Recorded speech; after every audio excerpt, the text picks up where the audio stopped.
Hello, friends. I'm Kush Khandelwal, and this is Ageless Athlete.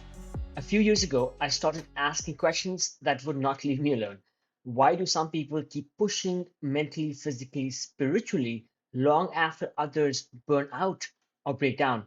What does it really mean to age well when you still crave movement, meaning, and mastery? This show is my search for answers. Each week, I talk to elite athletes, everyday adventurers, and pioneering researchers who are stretching the limits of what's possible across age, injury, illness, and self doubt. You will hear hard won lessons, untold stories, and science backed strategies for building a body and mindset that lasts. For those of us joining for the first time, welcome to the show. For the rest, thank you for joining us again. Time is our most valuable asset, and I deeply appreciate you giving me your time today.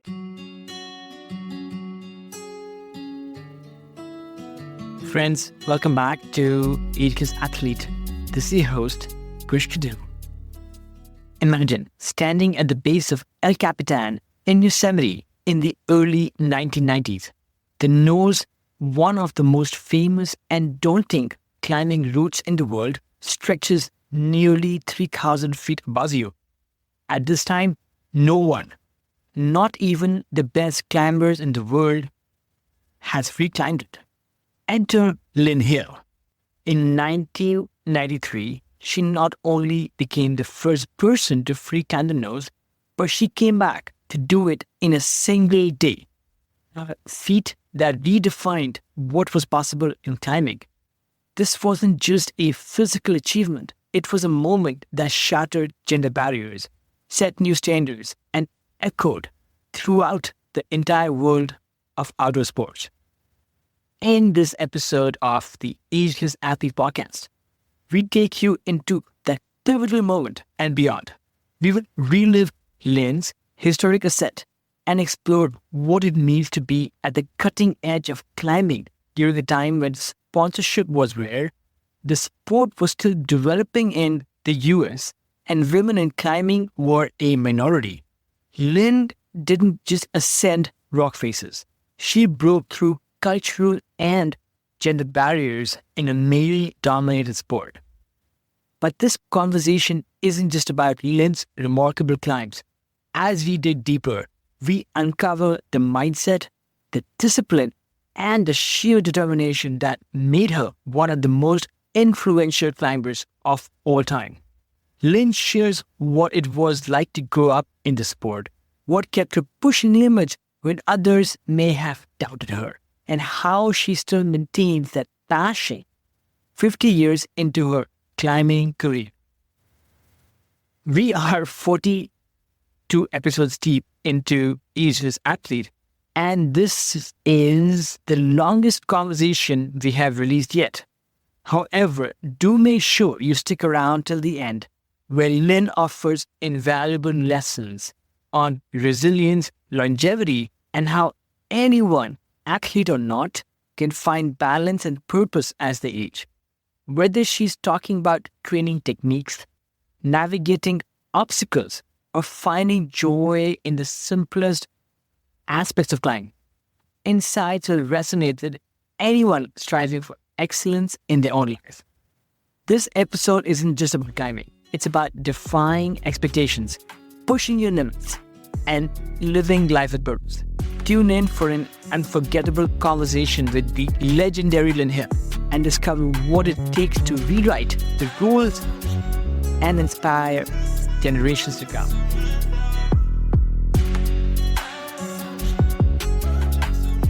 I am in Boulder, Colorado in my house, and this morning I had some granola that I thought were more like muesli and a maple yogurt, the brown cow. So, yeah. Sounds simple yet nutritious. Yes. I resort to the muesli type of breakfast often. I like muesli a bit more because it has either no sugar or much less sugar than more popular kinds of granola. Lynn, you were just traveling and I think you are back home now. after some other trips. And I would love to dig into some of your trips and some of the things you've been doing this year. But before that, would love to know, who are you and what do you do, which, believe it or not, may be less familiar to some of the listeners out there because they all don't come from the climbing community. Right. So I actually studied biology in college, thinking that I would become a physical therapist. And at that time, I lived in upstate New York, and I was going to go to Columbia, but I feel like the outdoor industry kidnapped me. At the same time, kidnapped me because there was a lure out into the world of competition.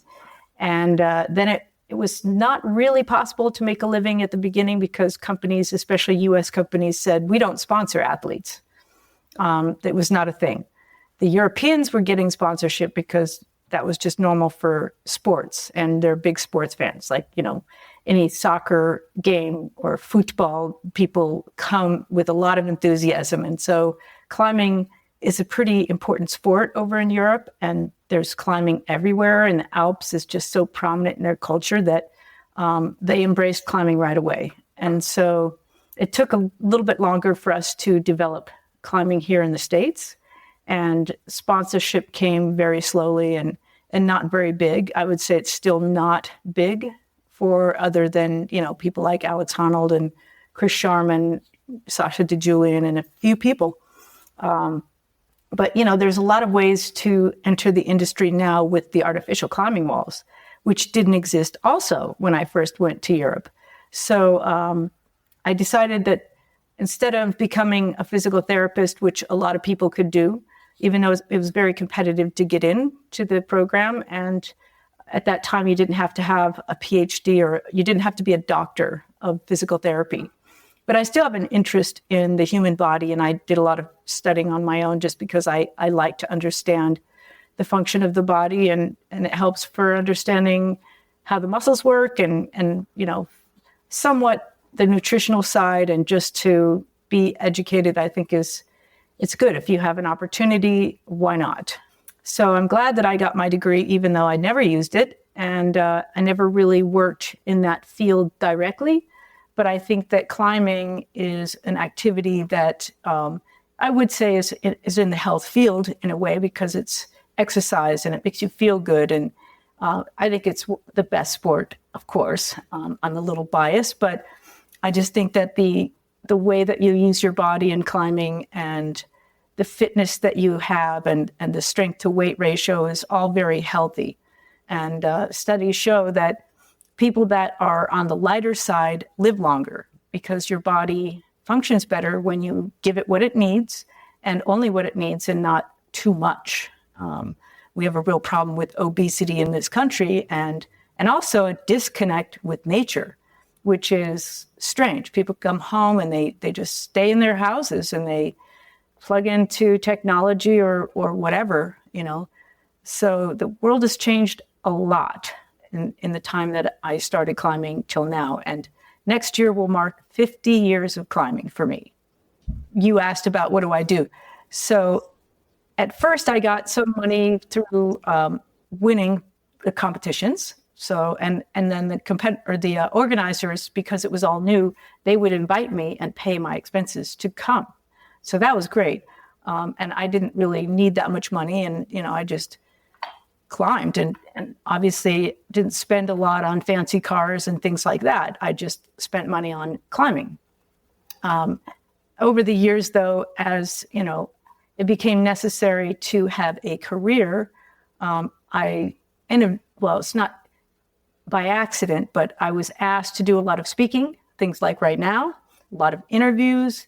So I've become better at speaking. It's not something that I feel like I was natural at or necessarily drawn to, but it was requested of me. And if I want to be of value in this world, then I have to develop those skills that are being, asked of me. So writing was another one. I hated writing essays in college just because it just seems like so much work. And now, part of my work is writing. And and producing video in a small way. I'm not a video producer at all, but I've put together sequences. I put together the film of Climbing the Nose, a version of my own. And I put together some sequences for the presentations that I do. And that was the other field where I could make up the money that I wasn't getting either through prize money or, the small sponsorships that I got. I could make money doing speaking engagements, which I still do. And it's expanded because climbing is a metaphor for companies like banks. And, for women, there's a lot of worth these days for that sort of thing. And also my house that I'm sitting in here, I live here with my son, who's 21. He's sort of transitioning into a career studying computer science and that sort of thing. He's done a few years of college, but it's expensive living here in Boulder, so he lives at my house. And the main part of my house I rent on Airbnb. That helps pay the bills because, Boulder, Colorado is kind of like where you live in San Francisco. It's expensive. So that's pretty much it. The other thing that I do is, and what I like really the most, is working with people and climbing with people. And I really like working with intermediate level people because I can give them the most value. They haven't thought about climbing as much as I have. And I can give them simple tips that are really useful for them. And so I started as a guide many years ago, back before there was really any certification for guiding.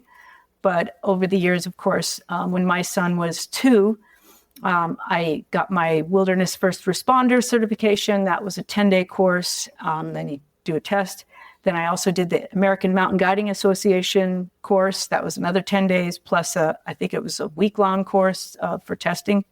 So that was quite an investment in this coaching and guiding area.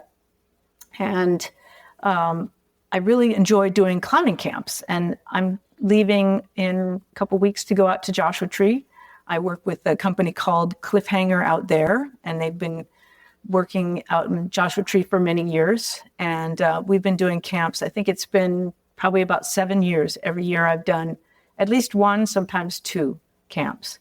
And it's really fun. It's very limited. It's 10 people, and they come, and we only spend from Friday evening, it's meet and greet. We have dinner together. I do a presentation. The next day we get up and do yoga. Then we go climbing all day, come back and eat food, do another presentation, a more historical one. And the first one is a presentation about technique, which is another thing. I said I did a little video production, and that was one of the hardest jobs besides writing a book. It's called The Fundamentals of Climbing, and it is about climbing techniques and really what defines climbing technique with respect to alignment. And I talk about it in order of slab, vertical. Then when you get to vertical, you have corners, arêtes, and then overhanging, which involves the most physically demanding, complicated movements with leg swings and momentum. And so I just lay out all the different techniques that are used. There's a lot of terminology that non-climbers would have never heard of. Double clutch, or, it's just what's a knee bar, what's a toe hook. And so I show why we use them and what they are useful for. And so it's the first time I think that anyone's ever taken a comprehensive look at climbing technique in all the different aspects. The first thing is contact vector. How do you hang on to a hold? How do you step on a hold? And it's very simple. It's physics. It's perpendicular to the angle or shape of the hold. That's the best way to create leverage off of a hold. So that's where it begins. Then I talked about line vectors. I talk about the planes, like the plane of your torso, and how that is relative to the plane of the face. Like on a slab, your body is upright, but your hands and feet are reaching forward. As it's more vertical, you're more upright. Of course, if it's an actual vertical face, you're still falling out away from it. You can't be over your feet unless you're on a slab, in balance.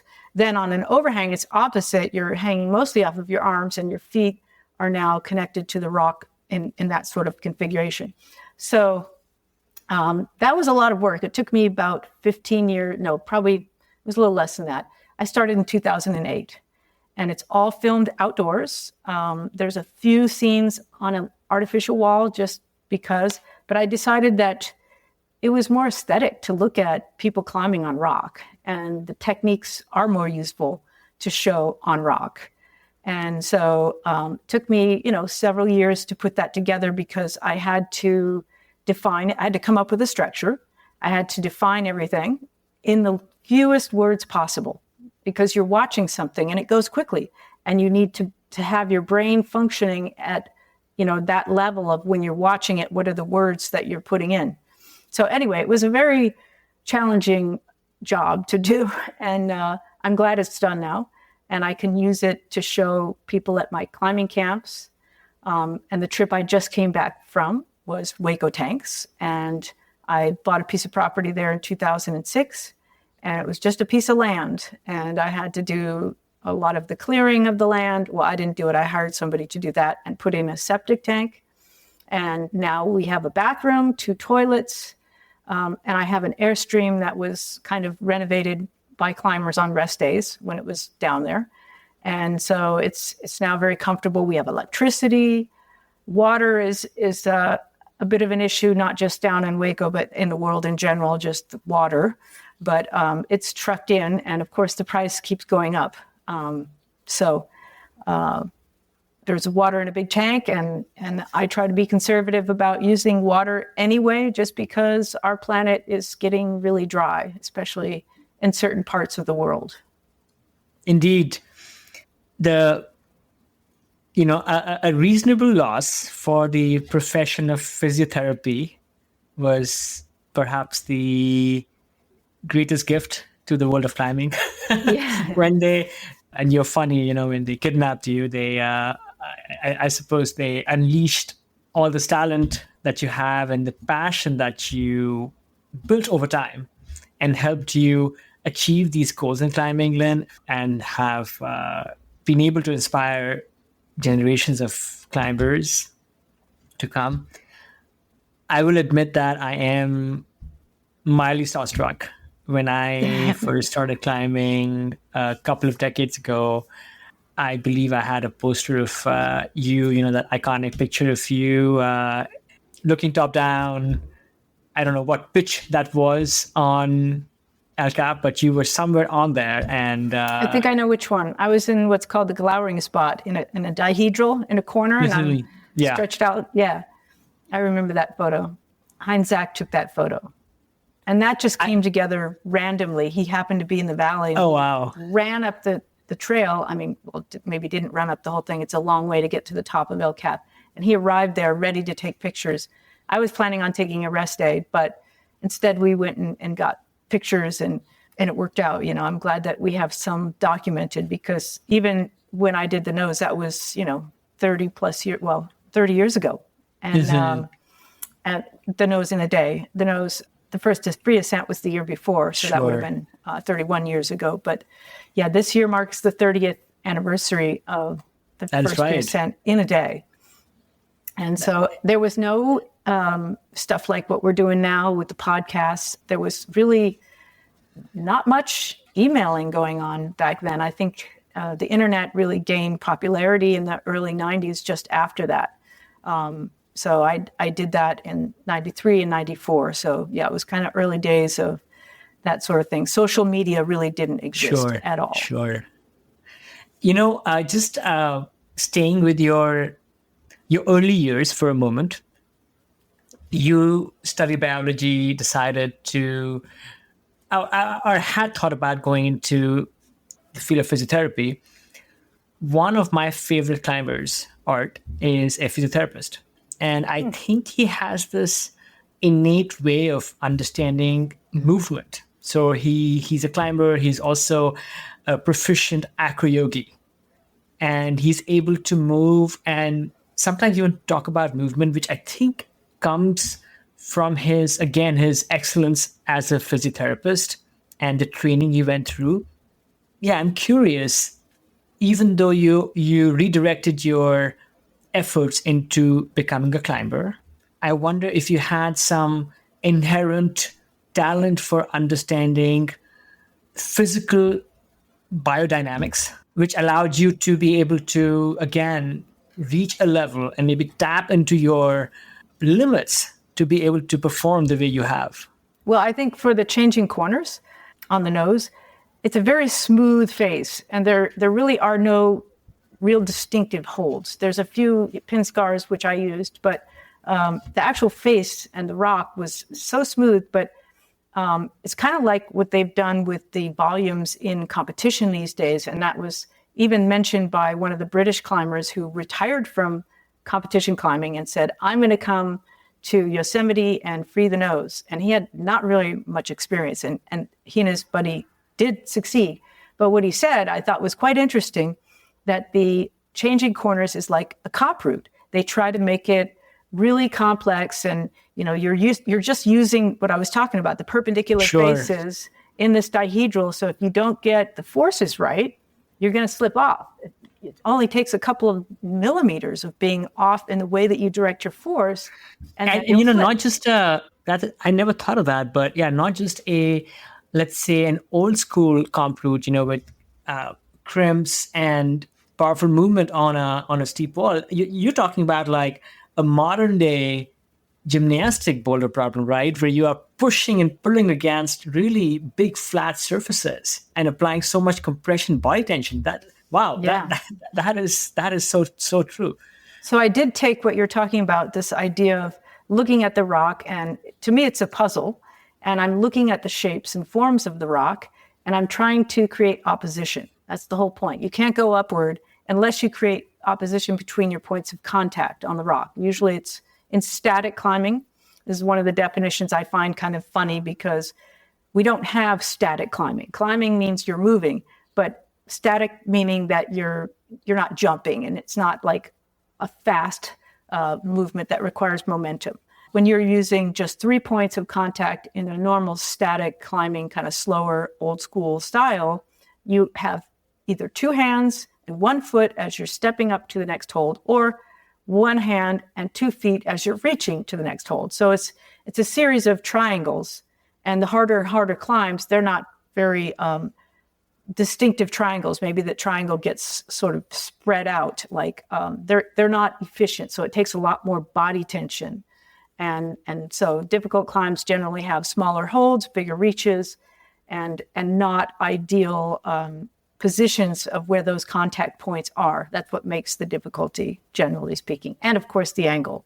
If it's super overhanging, it's going to be a lot more strenuous than a slab, although I would argue that slabs are not in vogue these days because everybody's focusing on the steep stuff, but the slab climbing requires so much more precision, and it's kind of heady and insecure feeling. So you really do have to be almost more precise on a slab, even though it may not be as physical than you do on the modern day steep stuff.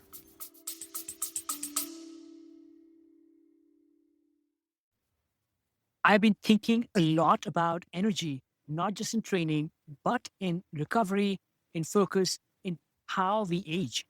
So when I came across NutriSense, it hit home. It's a program that pairs a 24/7 glucose biosensor with a dedicated dietitian to help you understand how your body responds to food, stress, sleep, and movement, and then act on the data. I chose it because I wanted something real, not another hack or one size fits all plan, just honest insight into what's actually going on inside me and how to build habits that last. NutriSense has helped over 150,000 people take that step. And if you want to try it, you can get 33% off your first month with code Ageless15 at nutrisense.io. Again, that's nutrisense.io, code Ageless15. You can also find this information on the show notes for this episode.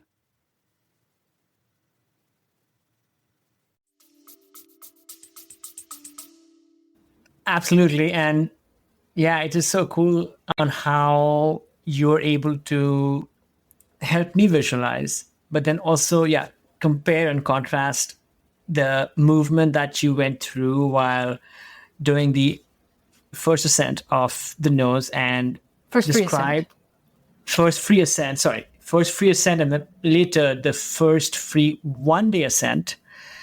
and you're able to bring down maybe some of the moves on one of its most difficult pitches to somebody who may never be up there and experience that themselves.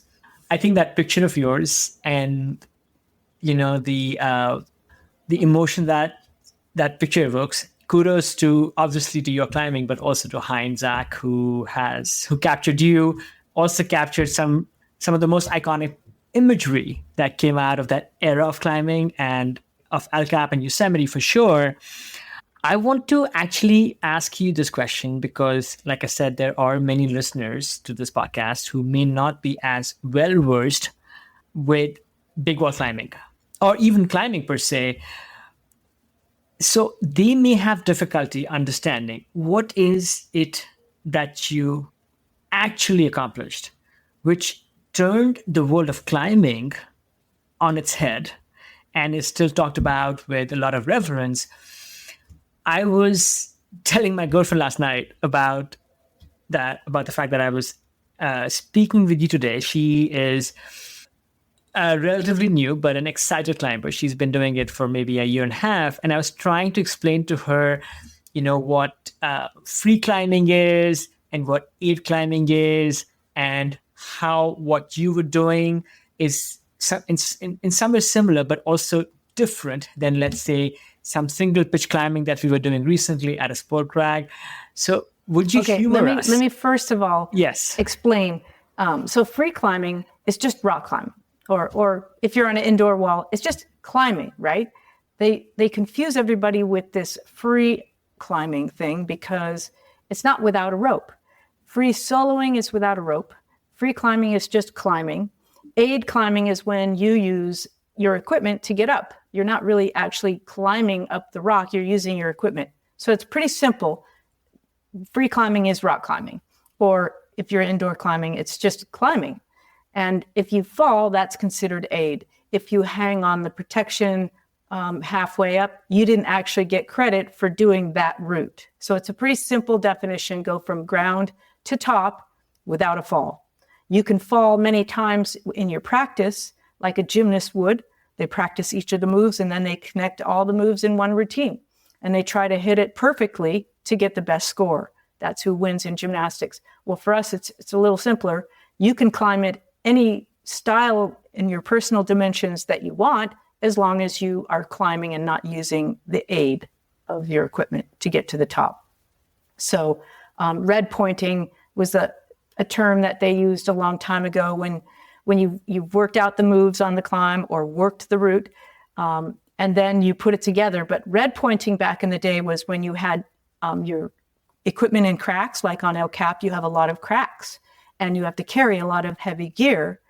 And so in order to get credit for free climbing each of those pitches, you had to bring the gear, place it as you're climbing, and clip your rope in. Now, on a lot of cliffs, a lot of the modern day urban crags, let's say the ones that people can get to pretty easily, the popular ones, there are single pitch routes instead of a big wall. A big wall is, El Cap is close to 3,000 feet. So a pitch is just a rope length, so most of the cliffs don't go up past one rope length. And so people will work on, even if it's a crack, they'll figure out all the moves and they'll leave the gear in the crack so that all they have to do is actually climb it. And the gear's already in place and they just clip their rope in. And obviously you want a rope because I don't have a death wish. I don't want to die if I fall. I would never consider reselling El Capitan like Alex Honnold did in that film Free Solo. It still made my hands sweat just watching him. And I knew he survived. It was just so insane to do that kind of level of climbing. Almost 3,000 feet off the ground. He's kicking his foot out to this very insecure thing where it's kind of like a door. We call this barn door in climbing, where if you go past a certain point, you're going to swing off and fall off. And you're dealing with very small margins of error. He could not miss that move or he would have died. So obviously a big wall is more complicated because you have to bring a lot of different types of equipment. If you're sleeping on the wall, you need to bring food, water, sleeping bag. If you want to cook something, you have to bring a stove, like a jet boil. It can hang from your portaledge. Portaledge is like a hanging cot. And so you've got to bring a haul bag, and you've got to figure out how you're going to haul it up with a hauling system, and rope management, how not to get your ropes all tangled. And, there's a lot to the efficiency on a big wall. And it's not like you just have a simple road map and it goes straight up. Sometimes you have to do what's called a pendulum and swing from your rope to get from one crack system to another, because one crack system stops and you can't really easily get past there. So you go to the next one. And that's how these routes were pioneered. And so most people follow routes that have already been established, especially in places like Yosemite on El Cap. There's a lot of routes already, and people want to, be a part of that history and go and see what those places were like, and visualize, the people that did the first descents in the golden era of Yosemite climbing, because they didn't have the equipment that we have today.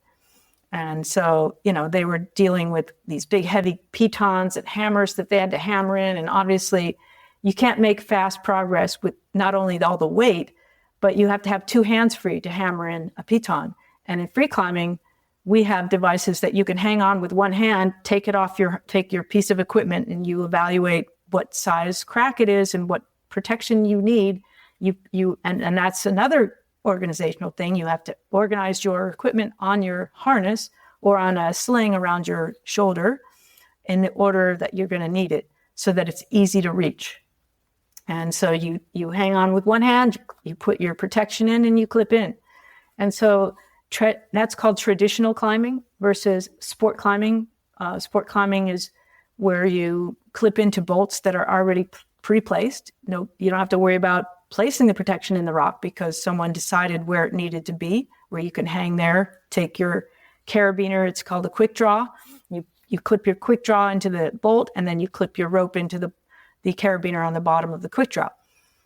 So sport climbing has enabled people to climb the most outrageous faces that don't have cracks.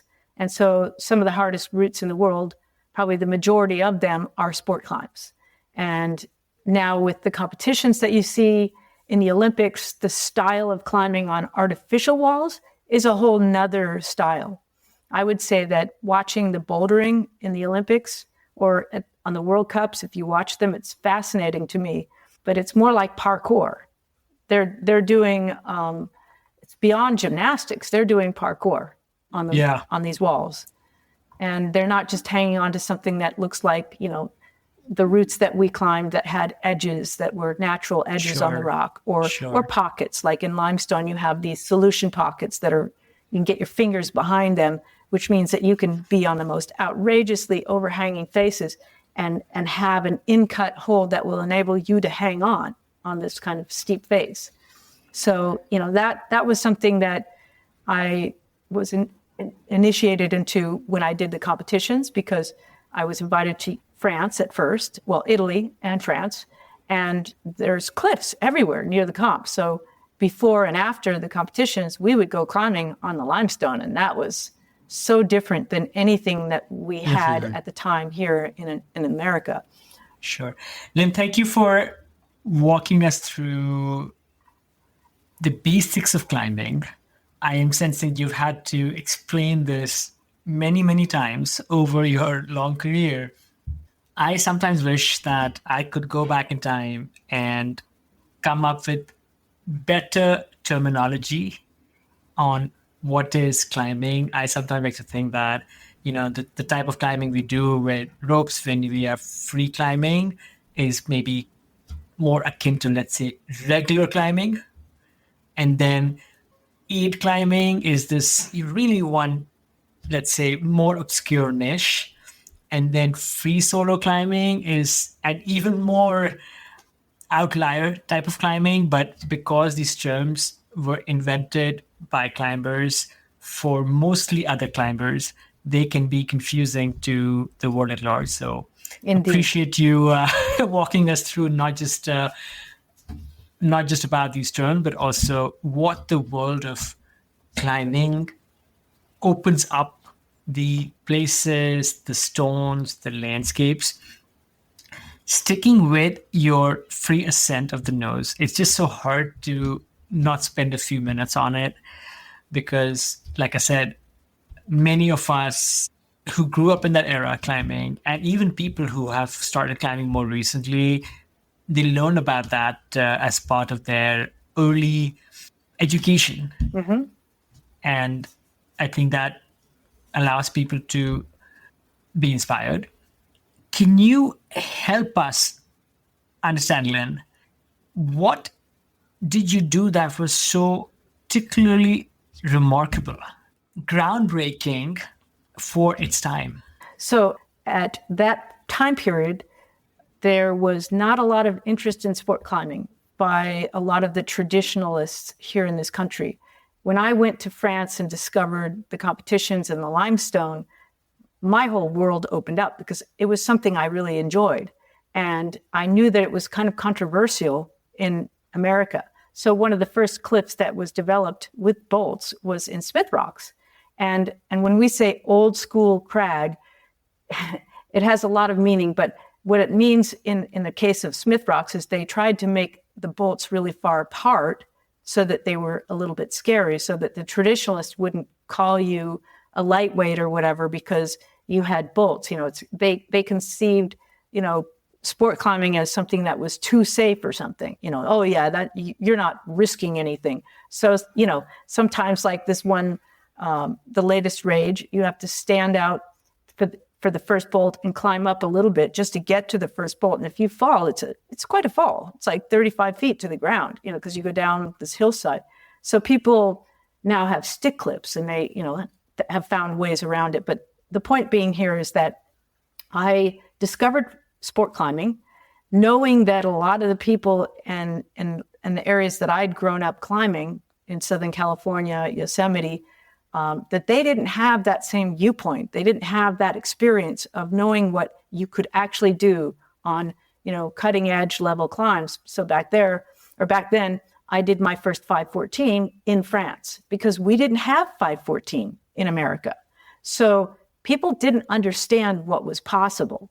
So I feel like my experiences over there in Europe, learning how to compete on, you know, when they call your name, you go out and compete. So you have to be ready and you have to be vulnerable and willing to put yourself on the line. You have to be willing, I don't like the word fail, but you might fall. And you have to accept that whatever you did, you tried your hardest and don't get too distracted.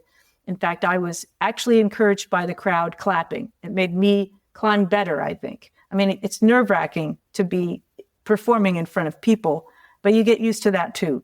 So when you're on the big stage of climbing in Yosemite, you could feel nervousness about, you know, your performance. So that I think was helpful, as well as obviously knowing how to climb hard routes. 514, like I said, the difficulty has to do with the size of the holds, the distance between the holds, and how awkward the climbing is, and overall how strenuous it is. And so I was able to combine my background as a traditionalist, as a traditional style climber, and the sport climbing, and put that together on things like the changing corners.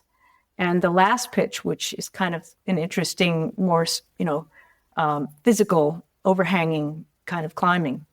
And so you have to have the ability to crack climb and rope management, all the logistics of hauling your gear and everything else.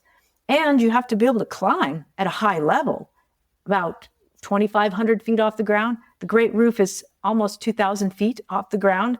So you also have to be efficient. You can't waste energy.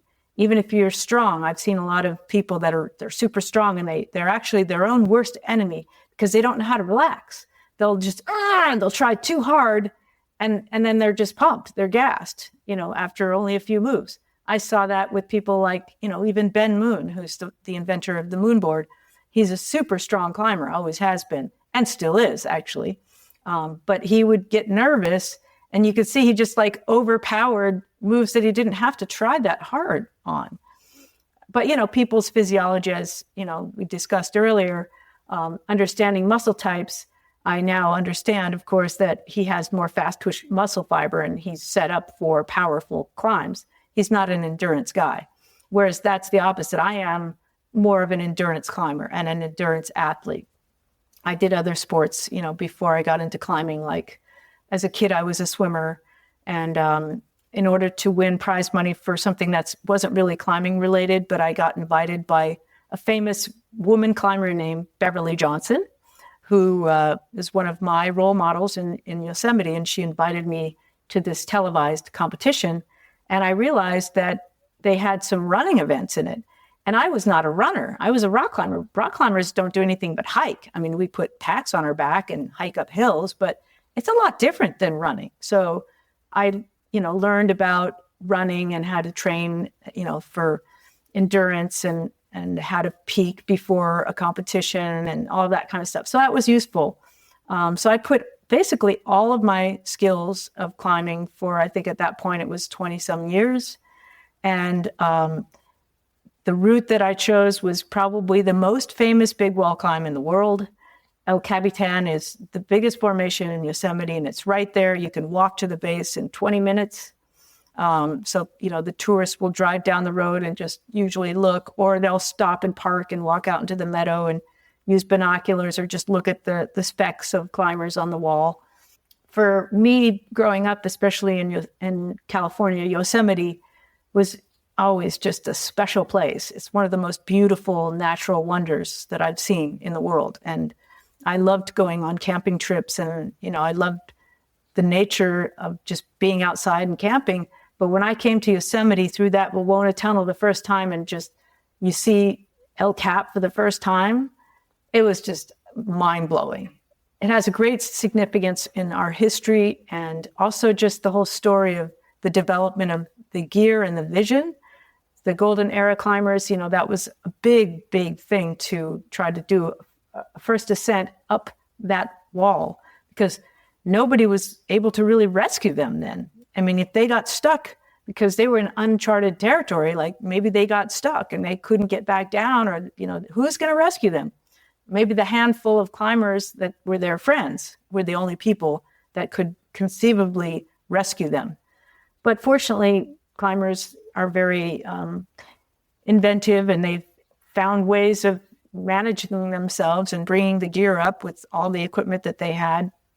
Sometimes, those hemp ropes that weren't all that good, not like our nice nylon, stretchy ropes. They had to leave a lot of gear on the wall just to get their supplies up, and they figured it out. So I think it's amazing to consider that history. And a lot of the climbers of my generation who were more focused on being able to free climb the big walls or free climb anything. It actually wasn't such a big push to free climb big walls back then, but the nose was an obvious challenge that people would like to do. And, some of the locals like John Backer, Ron Kauk, even European climbers came over to try to do it. Many people tried to free climb the nose, but couldn't do it. It's intimidating. And so I think it's very psychological as well, because, it's different if you go to a 100, 200 foot cliff versus, something that's 3,000 feet. It starts feeling, much different for a challenge. And so I feel like I was also fortunate that I was able to focus on climbing as my full-time, career, so to speak, but passion more than anything. And you have to have the time and the willingness to put a lot of work into it and also not succeed. And you have to be willing to accept that too. And if I had gone into this project saying, I must do it, I probably wouldn't have been successful. My approach was, I'm going to try my hardest. It's a valiant effort. I'm going to do what I can. And it didn't work the first time. I had to come back a second time. I got stopped at the changing corners. I didn't realize how hard that was going to be. And I went away from the valley. I went to, Idaho, where my mom and her husband had a place and had a little vacation. I thought, you know what? That pitch is going to go free. I know it's got to. So I called my friend Brooke Sandel, who had put some time into figuring out that key section. And he found a variation that, you can do a variation on that pitch. It goes to the left of the corner. But I figured this corner should have the angles and the opposition possibilities. And I was right. It did. And actually, I'm unusually small. I've been shrinking a little bit. I never made it to 5'2", but I'm now about 5'1". And so a person that's 5'1" can fit inside the corner and basically use the pin scars. If you're taller, most normal sized people can use the arete and put their feet on the other side of the wall, which is at a weird angle. So it feels very slippery. You can't really push like flat against the wall. So you have to really be careful about how you place your feet. But in any case, when people said that, oh, Lenny could do it because she had such small fingers, they were referring to the crack underneath the grate roof, which is thin. True. But if you're small, you can't reach as far. It's really awkward when you have something that's underneath a roof that you have to have your feet against the face in front of you, and you're pulling out almost more than anything else on these little tiny openings in the crack. So being small or being tall, you have to find your own way. And so it's not, what your body size is that's going to determine it. It's how creative you are in being able to use your body in the best way.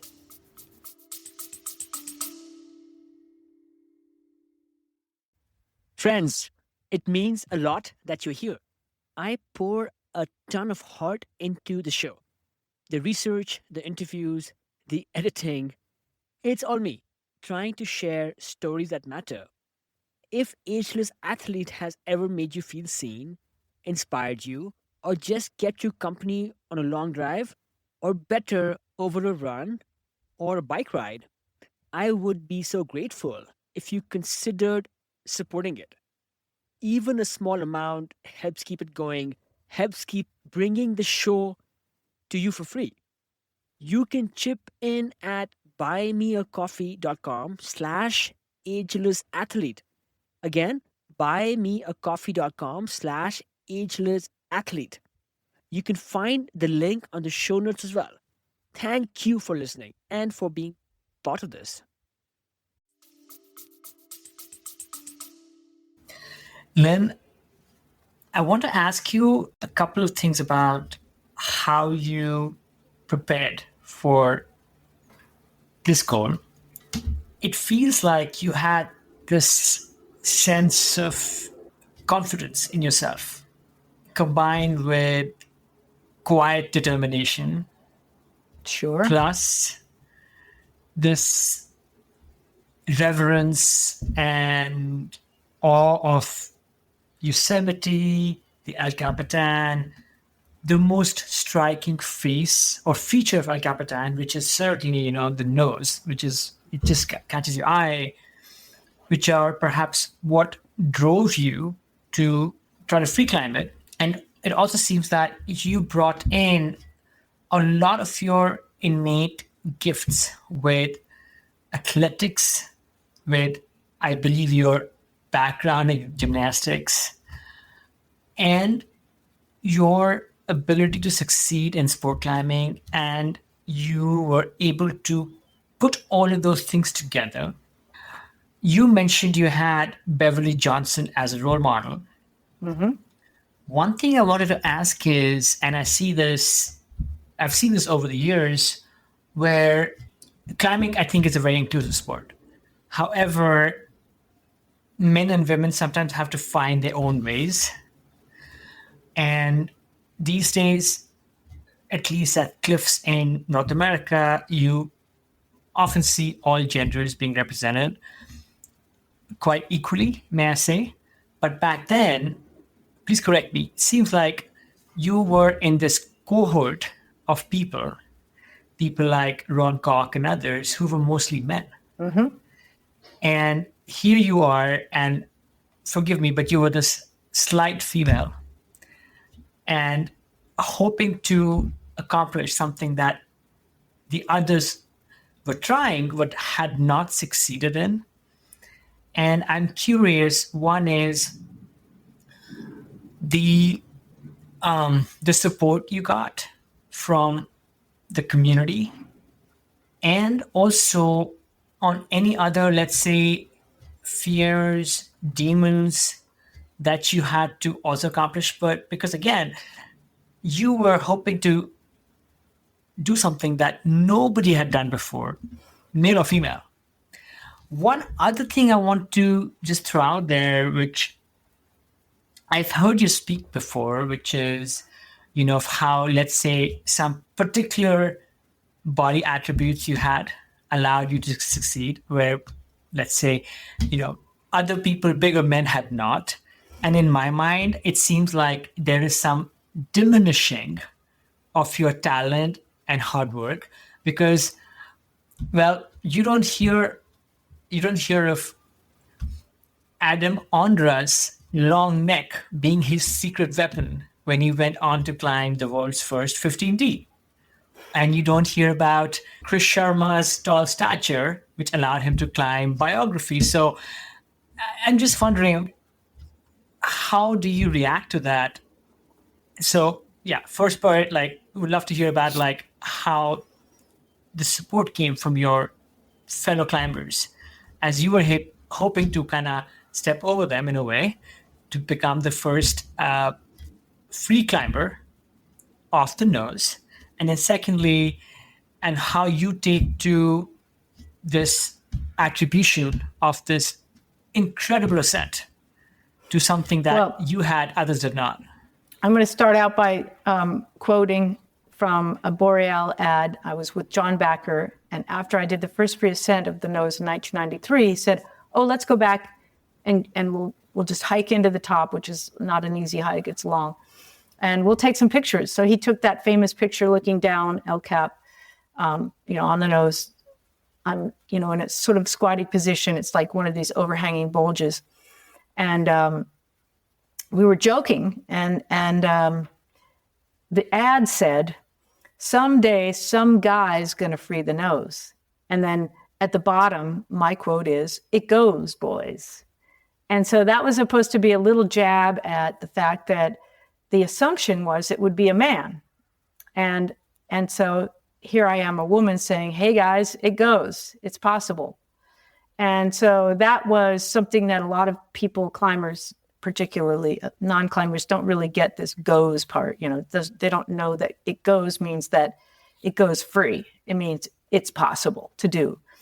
And for me, that was really important because Yosemite was important to me. It's important to a lot of people. It's just an amazing place.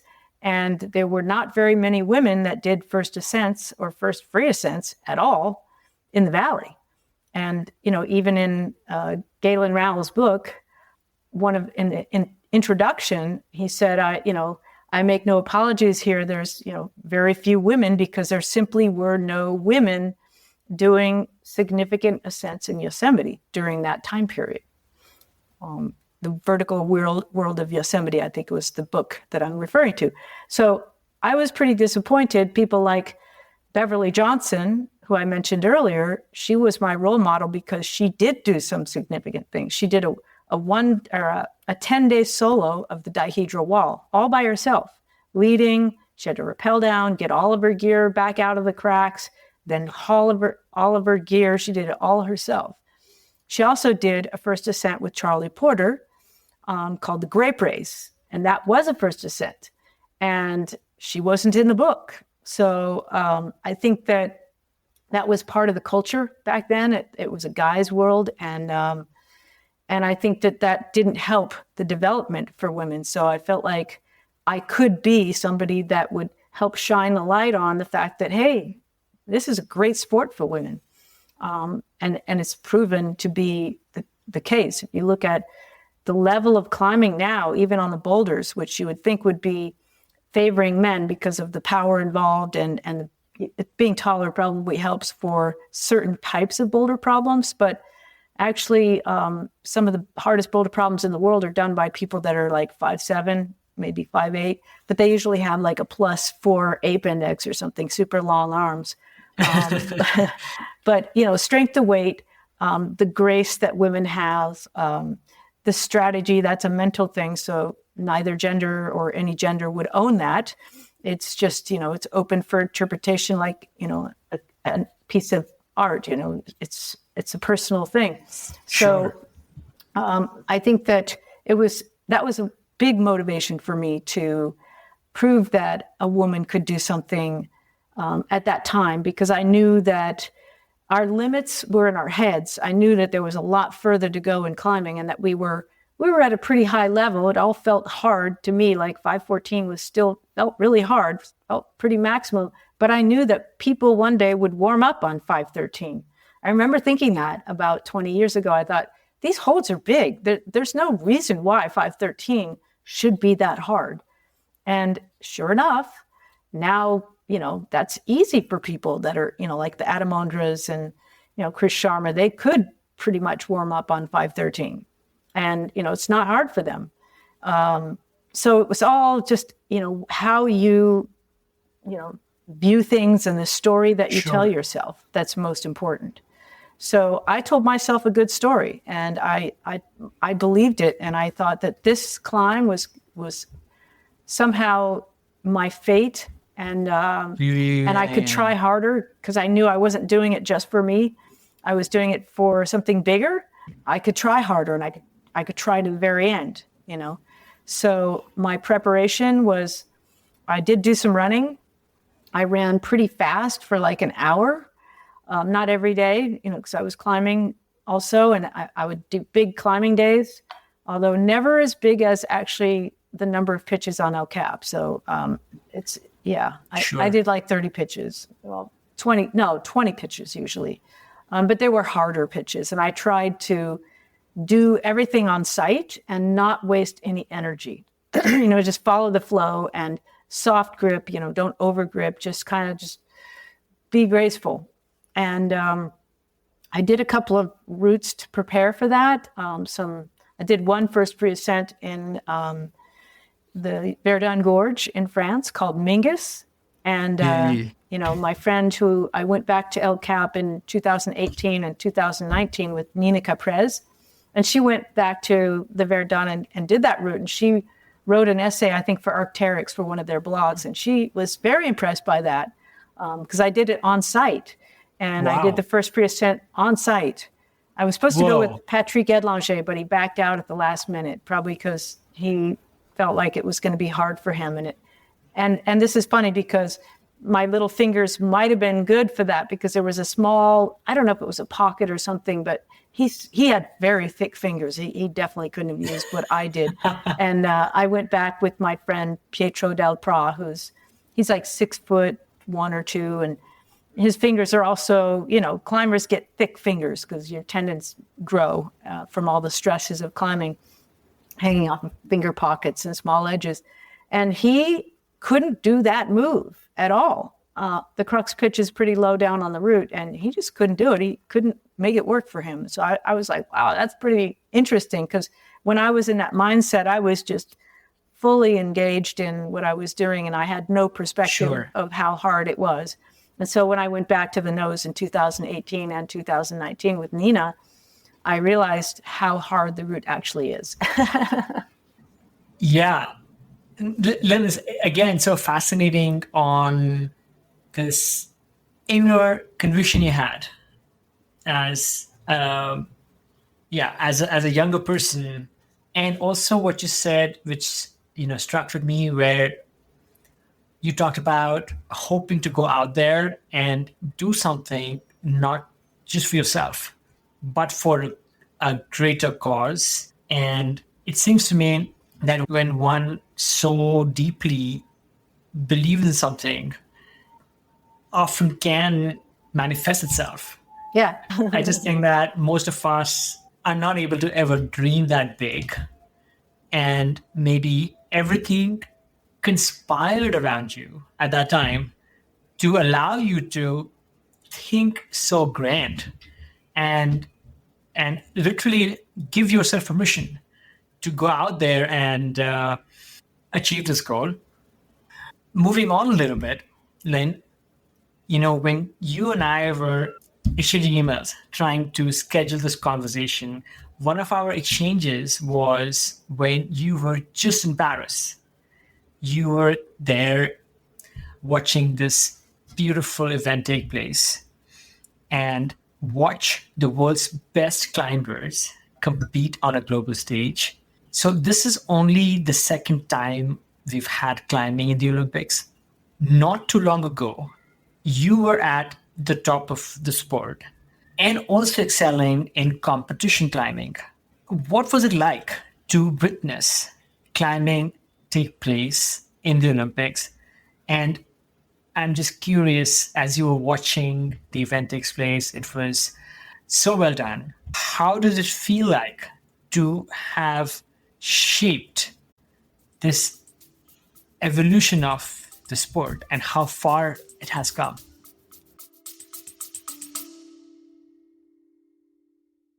Hello, friends. Just a quick break. This is not an ad. If you have been enjoying these conversations, I would love for you to subscribe to my newsletter. It is where I go deeper, sharing stories, reflections, and behind the scenes insights that don't always make it into the podcast.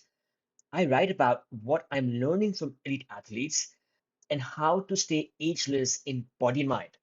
If you have ever wanted a thoughtful, inspiring read that ties it all together: training, aging, mindset, and awe. You will love this. You can find the link in the show notes or just head to agelessathlete.co. Again, www.agelessathlete.co, that is, to sign up. And yeah, just a couple of emails a month, and you can unsubscribe anytime. Absolutely no spam ever. Okay, back to the show. Well, to be honest, I didn't feel that relevant there personally. I mean, there was a event called the Golden Reunion. That was something, yeah, that was part of why I went there, just to see old friends, and that was very satisfying. Seeing people like Yuji Hirayama and saw Ben Moon, he showed up. Chris Sharma, who I've seen several times in Europe, I somehow have crossed paths with him. Tell us more about this golden reunion. Was it like a masters level friendly competition? No, what no, was no. that? It was basically just they had some drinks and some finger food, like appetizer kind of things. And so it was a party. And there were a lot of people from the IFSC, the organization. And so it was just a party to celebrate, hey, you guys were the first ones, your generation. I mean, Chris came by a little bit later. He's quite a bit younger than me, but he's still been around for a long time and a part of that whole development. And so we helped with the evolution of it, with our feedback and just our experiences, and so that I felt relevant in. But going to the Olympics, some people might have recognized me in the audience. Certainly, my old friends like Catherine Destivel, who got the honor of they do this 3 gong thing to start the event that, in her case, it was the women's final. So, I mean, yeah, some people would recognize us, the people that have been following climbing for a long time, but it feels like this artificial climbing wall competition seeing is its own thing in a way. And they might know, as a fact that I did compete back then, but it's such a different thing. What I did, the old school climbing versus what they're doing today. And so, I'm sure they would be very nice. I saw Shauna Coxey, and she was there, and she's a very nice person to talk to, and she's invited me to England to do an event, a climbing event, just for people at a gym to learn and do workshops, and I did a speaking event there. So I think there is a definite respect by people who actually understand the evolution and the history of the sport. But just being there and watching what was going on, I just felt like, wow, this is a whole different game. It's an extension of what we did, but yeah, it's definitely on another level. It seems that even from my little humble everyday climber's perspective, what one sees today in competition climbing, particularly with bouldering, more than sport climbing, seems otherworldly. I am still, I mean, I still love watching it all.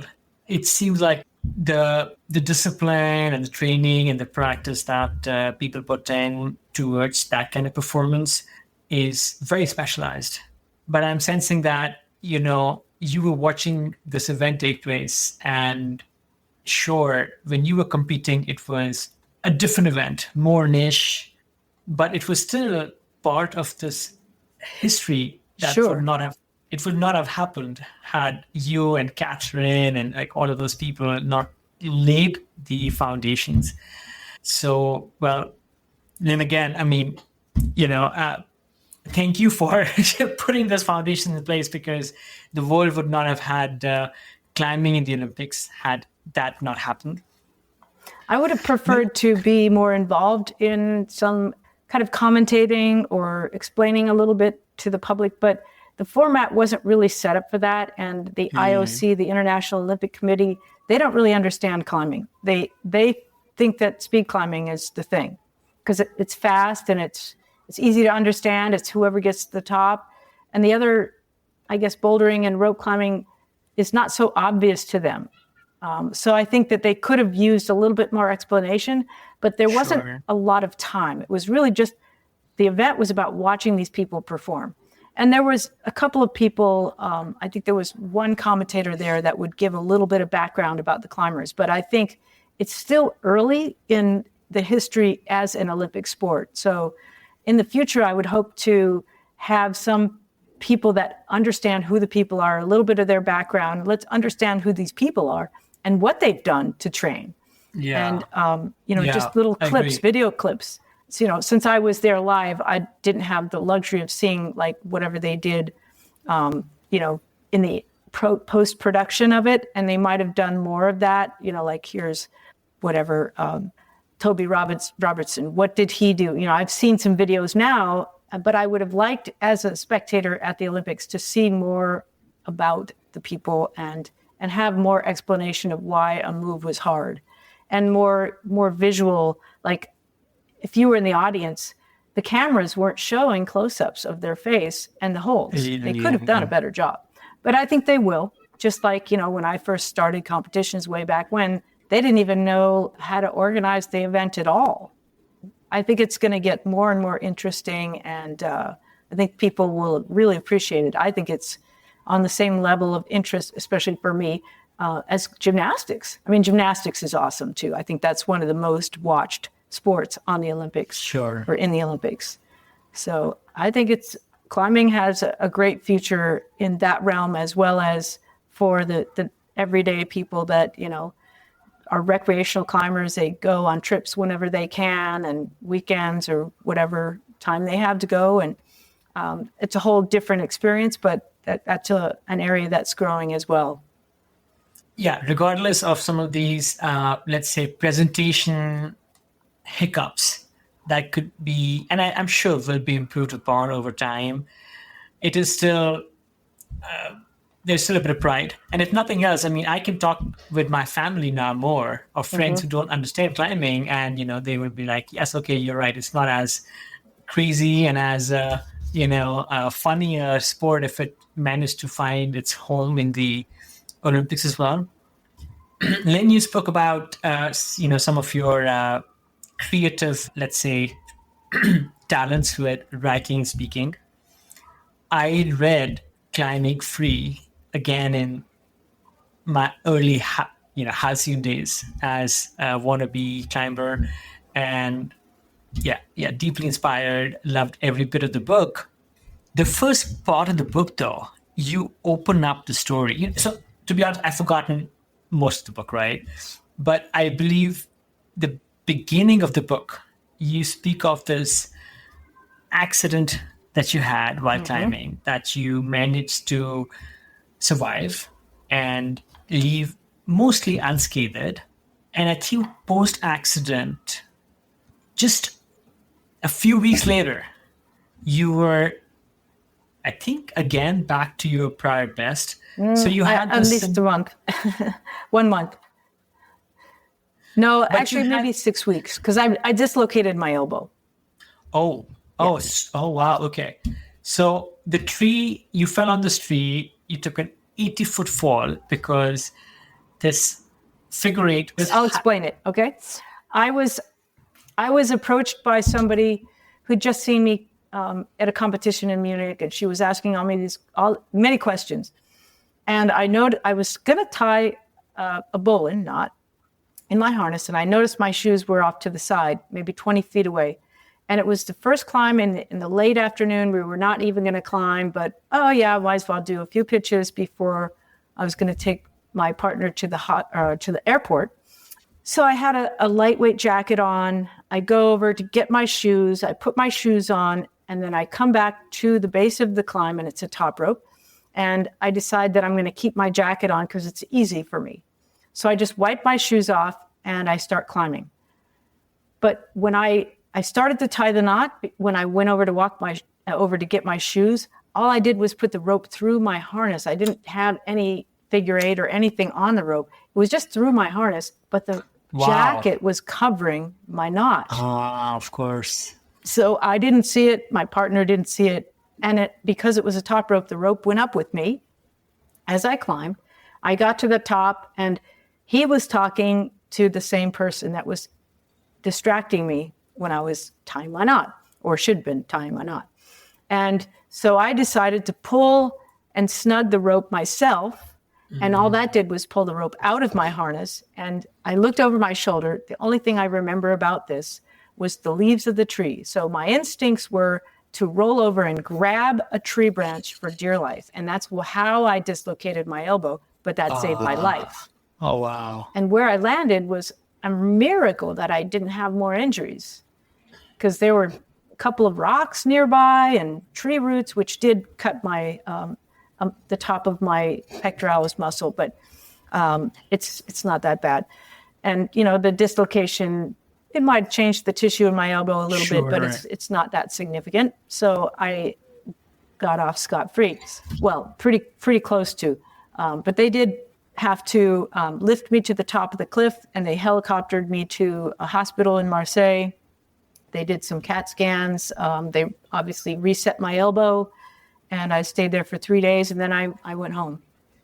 I had black eyes, and I didn't look great, but I fell 72 feet to the ground. Yeah, that's nuts. So yeah, very lucky, and it almost feels like a story that happened to someone else, but it happened to me. Wow. Yeah. So buddy check. Everybody should check their knot before they leave the ground, just like an airline pilot will go through their whole systems. And then your partner should also check. So that's the Lynn Hill lesson for people out there, is to check your knot. Check your knot. And harnesses these days are automatically double back, but there used to be that problem too. If you didn't check your harness, if you only put it through one buckle and didn't pass it through, to lock it in, it could slide out in a fall. You got to check. Also, your belayer should have the gree or the device that they're using set up properly. Gree, you just have to make sure it's in the right, I'm the climber, you're the hand. Orientation. Yeah. So, all of that. Yeah. Those basic things are very important, obviously. So that was in 1989. I call it my second birthday, May 9th, 1989. And I did recover relatively quickly, but, I had to have a cast for 2 weeks because they didn't want me to move my elbow to aggravate that joint because it can develop scar tissue. And there I had to make some decisions because some people said, oh, no, use it right away. And other people said, no, don't use it right away. So I had to kind of listen to my own intuition about that as far as who was right. And, did a lot of therapy to try to stimulate my hands and my elbow and get everything working well again. Even the most experienced climbers can sometimes make the most obvious, simple, unforced errors. Especially when you're distracted. Yeah. I sometimes think that. So I've been dropped twice, for example, while climbing. All the way to the ground? All the way, but friction-assisted falls where I fell in the gym. I fell in the gym and hit the ground, but because the gree slowed the rope down and I was very high, and So it was more a psychological shock than anything else. And I think the reason I got dropped was because the gym offers distractions in a way that being in nature usually does not. That's So true. you're right on. It's people trying to multitask and not being mentally present when they're doing things which can be simple but consequential. Well, Is I when notice a lot of people in gyms or even at the cliffs, they leave huge amounts of slack. You don't oh need that god, much slack out. If yes, somebody falls, you're yes, going to hit the ground if you're 30 feet yes, up with the amount of slack people leave. So I yes, leave yes, almost no yes, slack. And when I'm yes, ready to give slack, I do it really quick. I have yeah, my systems down because I'm a light person. If somebody heavier than sure, me falls, I'm going to go flying up. So I stand closer to the wall so I don't get smacked into the wall. And I don't give out too much slack. And I don't short rope. People can get the slack that they need when they're clipping, but I wait until they're ready to clip. Okay, so if you're pulling out rope to clip, I'm going to give you slack, but not before then. yeah. No, 100%. I mean, it sounds like yeah. I mean, maybe your own accident early on, and then over the years, just gaining more experience. You have built this, or you've shield proofed techniques in being able to climb safely that others need to as well, and hopefully people learn that before they have something dramatic happen and they have to learn these things the hard way. It's just one of those things. Then moving on a little bit, there's so many stories. Actually, one last thing I wanted to ask you about your career in climbing. You went and climbed the first ascent of the nose. And maybe I'm not aware of this, but did you then go on to do a lot of other big wall free ascents, Yeah, which were yes, I okay, did. okay, I did the first all free ascent, the Perestroika crack in Kyrgyzstan. It's a big oh, wall. It's like, I don't know, it's 2,000 something feet. I did the first ascent, and it was the hardest first ascent ever put up by a team of women. Still to this day, I saw a post today that Sasha wrote saying that she did the hardest female ascent of a big wall. And I'm like, yeah, but you didn't do the first ascent of it. So yeah, that's a whole different thing. But her friend Matilda from Sweden and Brett Harrington, although Brett didn't free every pitch, but she contributed a lot to that expedition. But that is a very hard route. It's a 514B, first done by the Poe brothers, Spanish people. Iker and yeah, Icor. yeah, yeah, Yeah. And so that was in Madagascar. That was, we called it Bravo Les Filles. And it's 513D. It's a pretty challenging sure, climb. It starts out lower angle and then it gets steeper, and the crux pitches 8B or 513D. And what else? I did first ascents in Vietnam from the ground or water up. So we'd go out in a little boat and climb off the boat and have a sky hook and hook the pack with our rope so that it would hang sure, above the water.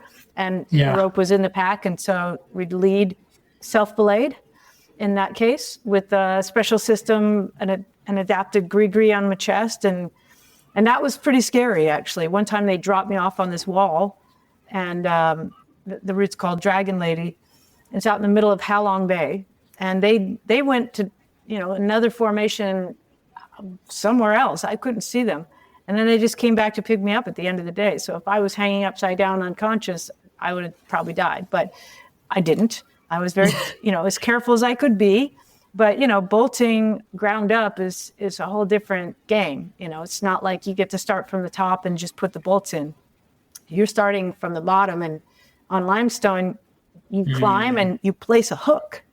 And in Madagascar, it was even harder because sometimes, there's no pockets on granite like that. So there's just edges, and sometimes they're loose. And so you put an edge on and it could pop off. So it's a little bit taxing mentally as well as physically.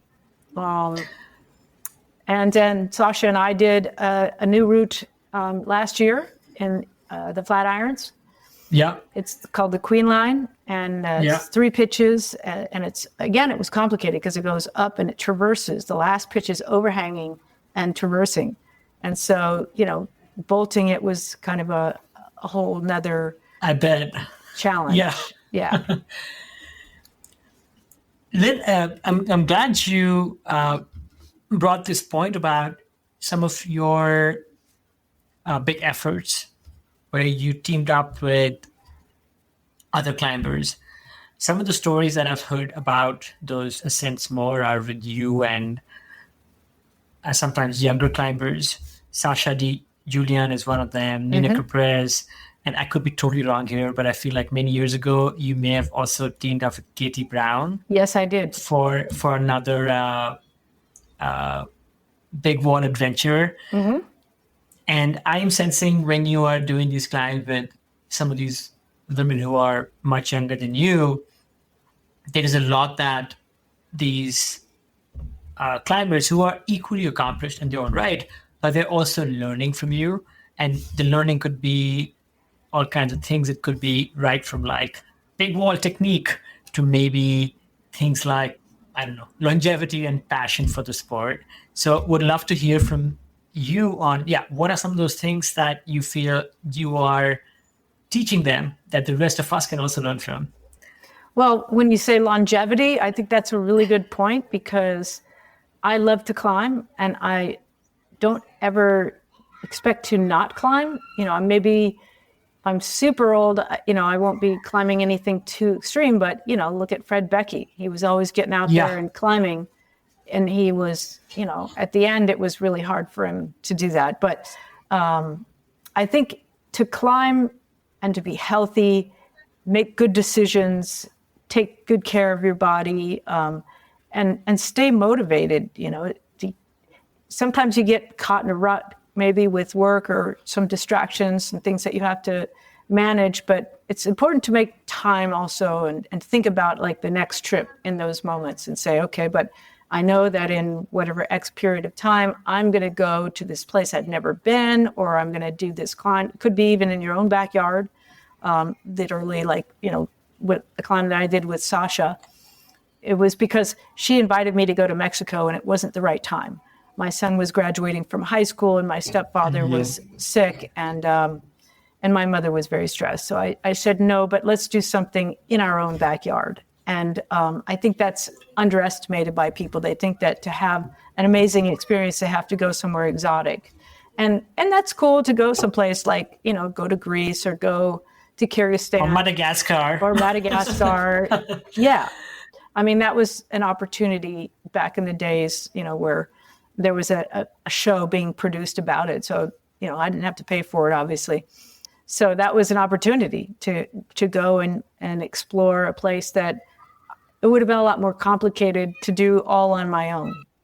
And it was, all women's expedition. That was cool.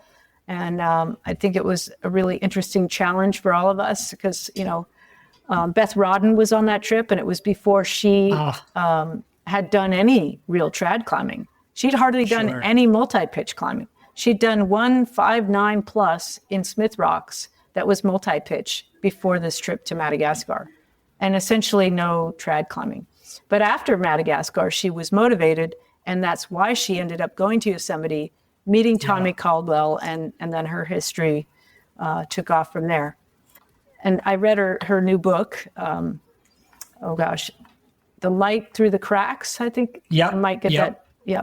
Yep, that's the name. Interesting how she talked about her life and just the perceptions that people had of her and Tommy, and people put pressure on you to be what they think you are.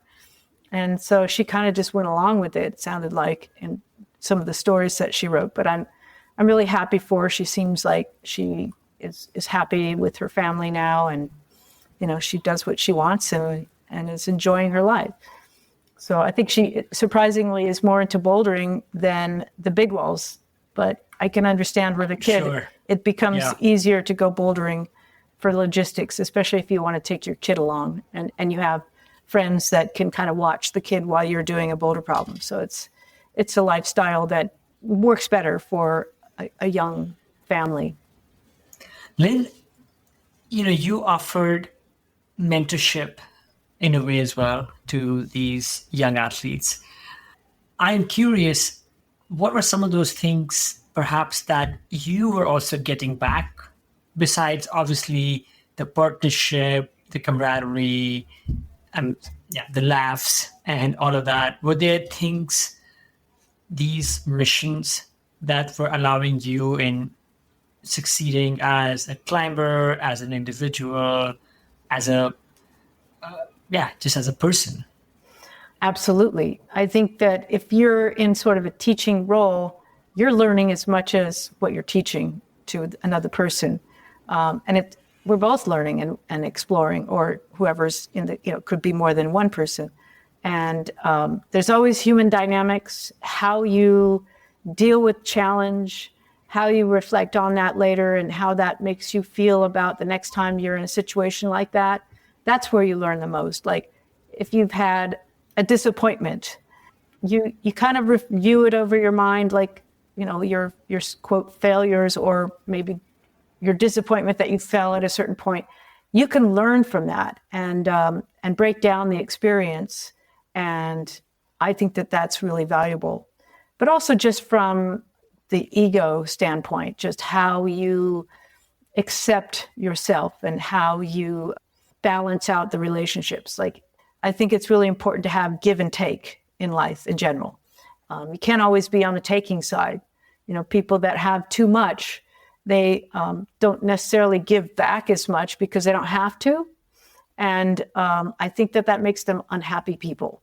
So if you're in a situation where you have too much power, or too much of anything, Sure. I think it can be detrimental to your personal growth, because I think it's really important to have challenges that make you try harder and look at yourself critically and look at yourself even objectively, and see yourself like as though you're watching a movie and you're watching that character that's yourself in the role. Did you perform well? Did you act nicely? Did you act selfishly? Did you steal all the food in base camp and hide it and hoard it? Or, were you the one that was offering to the other person? So those are just human things. But, climbing, the act of climbing is one thing.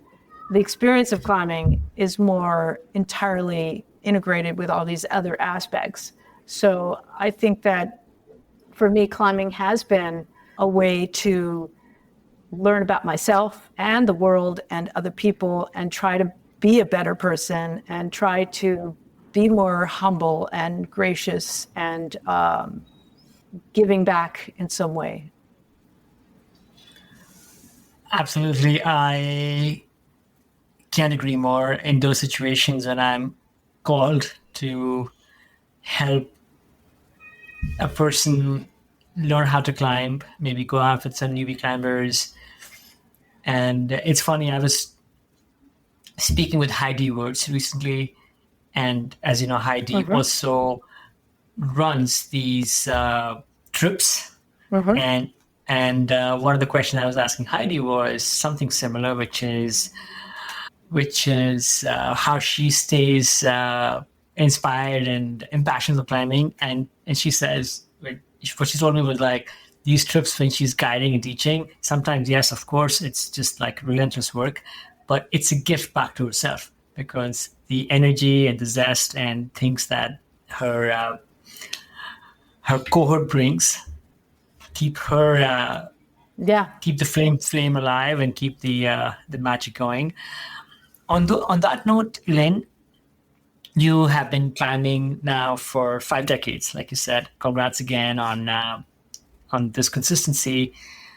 When one does anything for a long time, one goes through just peaks and valleys, and as one gets older, one can sometimes no longer perform at that level that one could when one was at their peak. So I'm curious, what has allowed you, what have been some of, let's say, your hard-won strategies on being able to stay mentally sharp, excited, and raring to go for your your next climbing trip?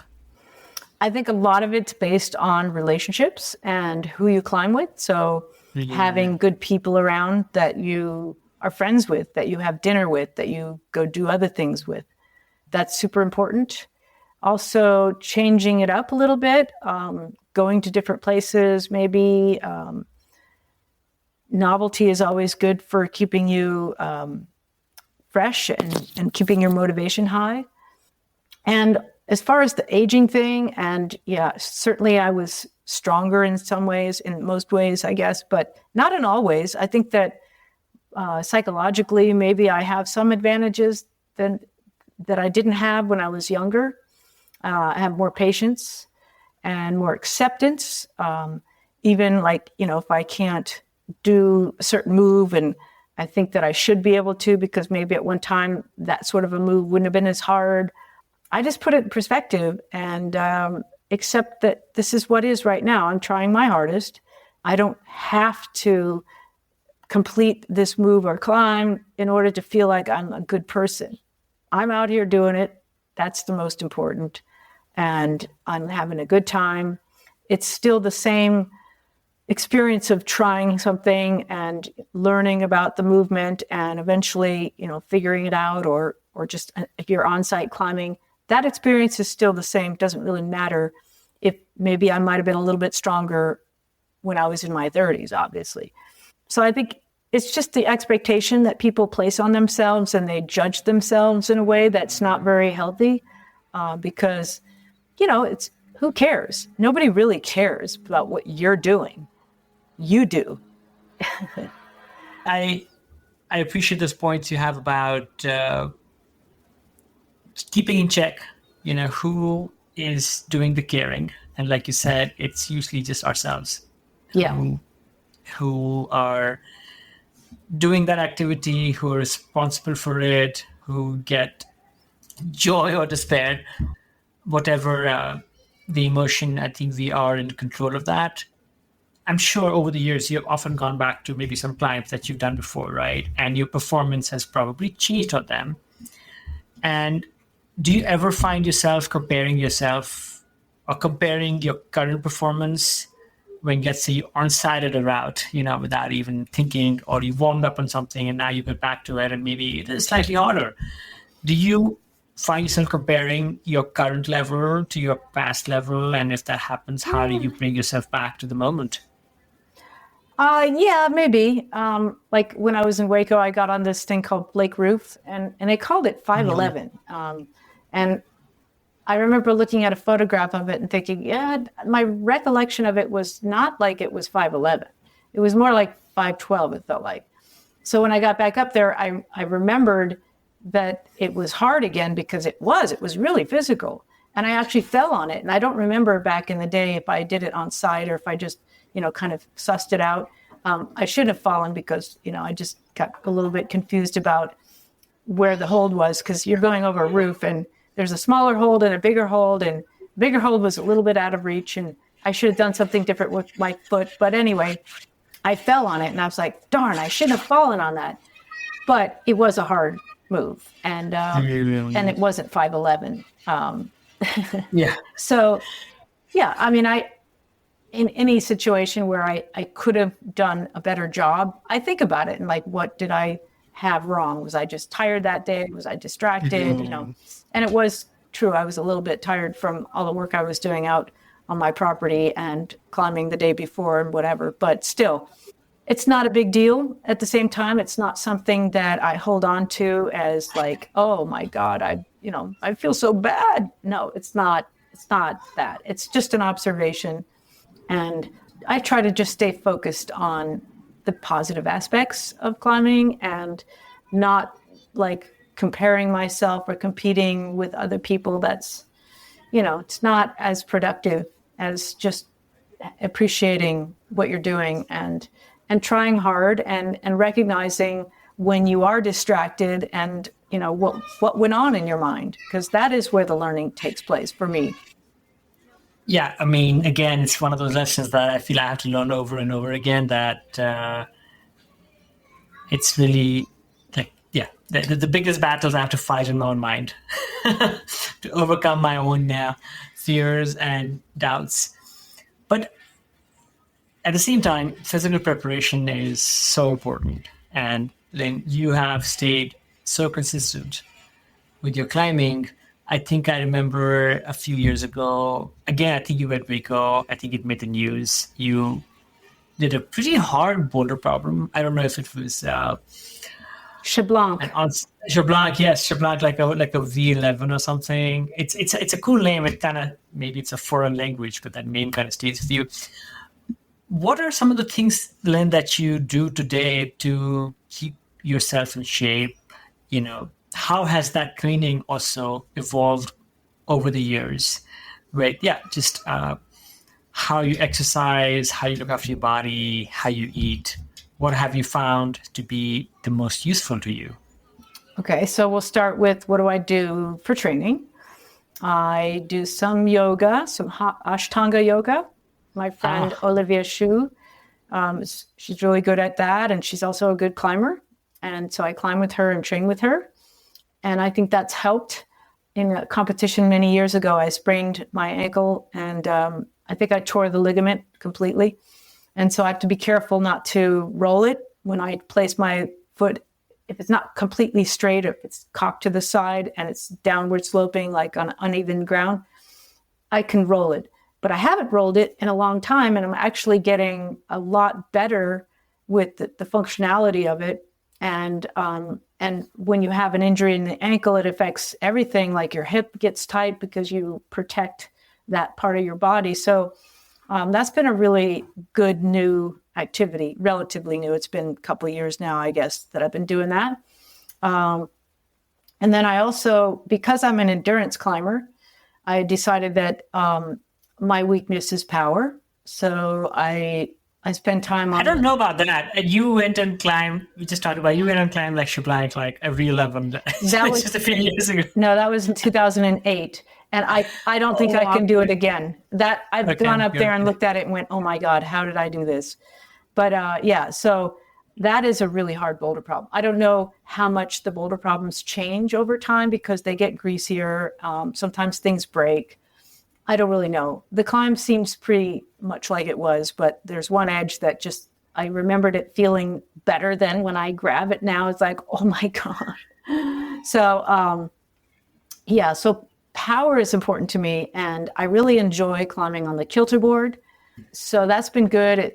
The harder problems are just, bigger spans, and it's sort of a dynamic style. It's very punchy. You got to do moves that I am not used to doing so much on rock climbs, except for maybe on crux moves on route. So it's a focused training on that kind of power and dynamic jumping and precision of, latching the hold exactly the right way.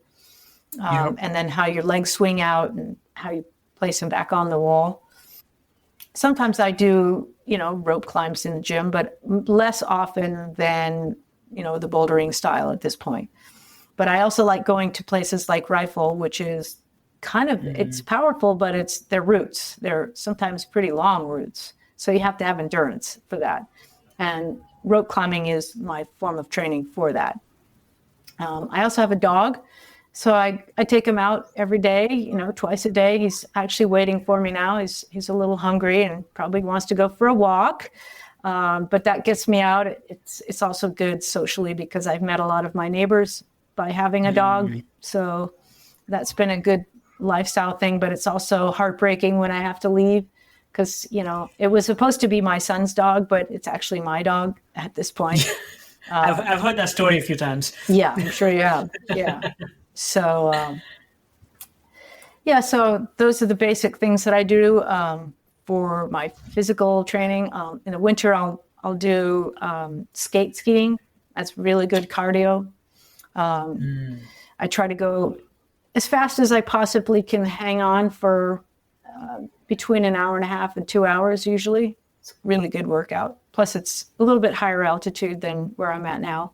I'm at 5,500 feet here, and I think Eldora, where I go, generally is a couple thousand feet higher or something. So it's good exercise. it's good for your heart and lungs for sure. The acceptance of the effort too for your mental side. What were you going to say? No, I was just going to say, sounds like a very balanced and diverse program as well, because Yeah. you are physically challenging yourself in different disciplines, which probably also keeps the excitement going, when one is just doing that. I found that I also basically just stopped rope climbing at the gym, unless I really get cajoled to join some friends, because one just gets tired of putting in the time. And I also love the kilter board at the local gym here, because if nothing else, it's just an efficient use of my time. I can go there in a couple of hours. I feel like, I'm spent. I've done a few Oh yeah. things. And I feel, I just feel like I've provided some stimulus to my body in a way. And it's more social, I think. It's more social. Yes. I'm sitting a lot. I'm doing that thing, which I don't know, as a sport climber and track climber, mostly I think that I don't learn how to rest to be able to recover and then try hard. So if there are other people around, that kind of forces that rest on me, so that when I actually get on board, I'm just like that much fresher. I actually met Olivia Sue and climbed with her at the Red, maybe almost 2 decades ago. Wow. And I remember one day when, I don't know what happened, maybe it rained, as it does, in the East Coast, occasionally, even in season. Olivia went and hid herself in her cabin while the rest of us probably went to the lake or something. And she went in that cabin and she just did 2 hours of yoga. So I can, sounds like you are working with the right kind of yoga practitioner who also climbs and knows the benefits that yoga provides to climbers, but just for longevity. Yes. And I hang out with her and Botsy, her husband, and their son Walker. And they also have her husband has a son already from a different marriage that's 15, and he's a great big brother. And so, sometimes we'll go out bouldering and the big brother will take care of Walker. Or if we go to rifle, one of us adults will kind of hang out with Walker and build little things in the sand and dig and, keep the boy entertained. It's fun. I know that, Lynn, you have to get on. Do you have time for maybe a couple of more questions? Yeah, I was going to answer your other question about nutrition. And so I don't really have a lot to say about that. I like to eat, fresh, organic if I can, especially if it's a meat. And I tend not to eat too much red meat, but, sometimes why not? But it's not only just for the planet, which is one argument, but it's also for my particular body. I have the misfortune of having high cholesterol. And that was, something that my family, especially on my father's side, it's a genetic trait. I have a really high HDL, which is the good fat, supposedly. So that's a good ratio, good to bad fat. So I also try to avoid things with, too much fat. But I do like eggs, and unfortunately, I also like cheese. Dairy might not be the best, but not too much of it. But like I did have some yogurt this morning, and I think everything in moderation, and I try not to overeat, and I kind of like this idea of intermittent fasting. Meaning that you wait to eat in the morning till, I don't know, today it was pretty late, probably 11 or 11:30, maybe. I was just busy. Sometimes I'll eat earlier, especially if I'm going to go out on a long day. I have to eat something before I go. But if not, if I can plan it, my activities in a way that I can eat, after like 11 or 11:30 in the morning, that gives my body that, I think it's 18 hours or 16 hours of time of fasting. So you eat your last meal not too late at night, and you eat your first meal a little bit later in the morning. And so your main consumption is kind of in the middle of the day when your body's most active and utilizing it. So I think that makes sense. Studies have shown that it's good for longevity too. I try some of the same things. And I think maybe also with getting older, just eating late at night doesn't feel good. No. I hate waking up in the morning, feeling all bloated. I don't like going to bed feelings full. That's the bigger problem. The morning late after, I don't know if I feel it so much, but I going agree. to bed. I agree. The whole thing sucks. Lynn, do you still have you've accomplished so much, and you still have any goals left with climbing or around climbing? I don't know if that's something that I could answer very easily. No. Or just life goals that are you care to share? You're doing some interesting projects these days. Would maybe love to hear a little bit about them, and listeners could be interested in understanding what are some of those things.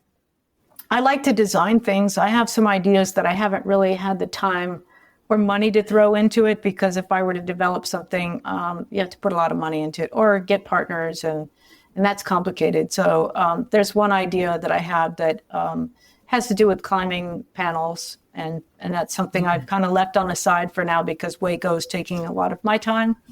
But I have a very inventive mind, in the sense that if there's something that I know doesn't work as well as I think it should, I try to optimize. That's kind of the way my brain works. I try to find a way to make it better. So just anything, just any need. I have a lot of ideas, and I haven't really done a lot with them because, again, I've been busy. I've had a son to raise, and, all these things that I'm doing, the climbing camps and coaching. Yesterday, I coached this 10-year-old boy who was so strong, I couldn't even keep up with him. He's on, the elite team. 10. Okay. 10. Yeah. He was very cute. That's crazy. Yeah. And so, I've got a climbing wall in my backyard that I use as a prototype for that idea that I mentioned. And let's see. Well, I'm going to go to Switzerland and climb in the Radicon with Babsy next June. We were going to go soon, but she's going to be in Yosemite, so it's not going to work out now. Plus, it was kind of last minute. She works with this German TV program called Servus, and they want to do something with me and Babsy. It's a good story to tell.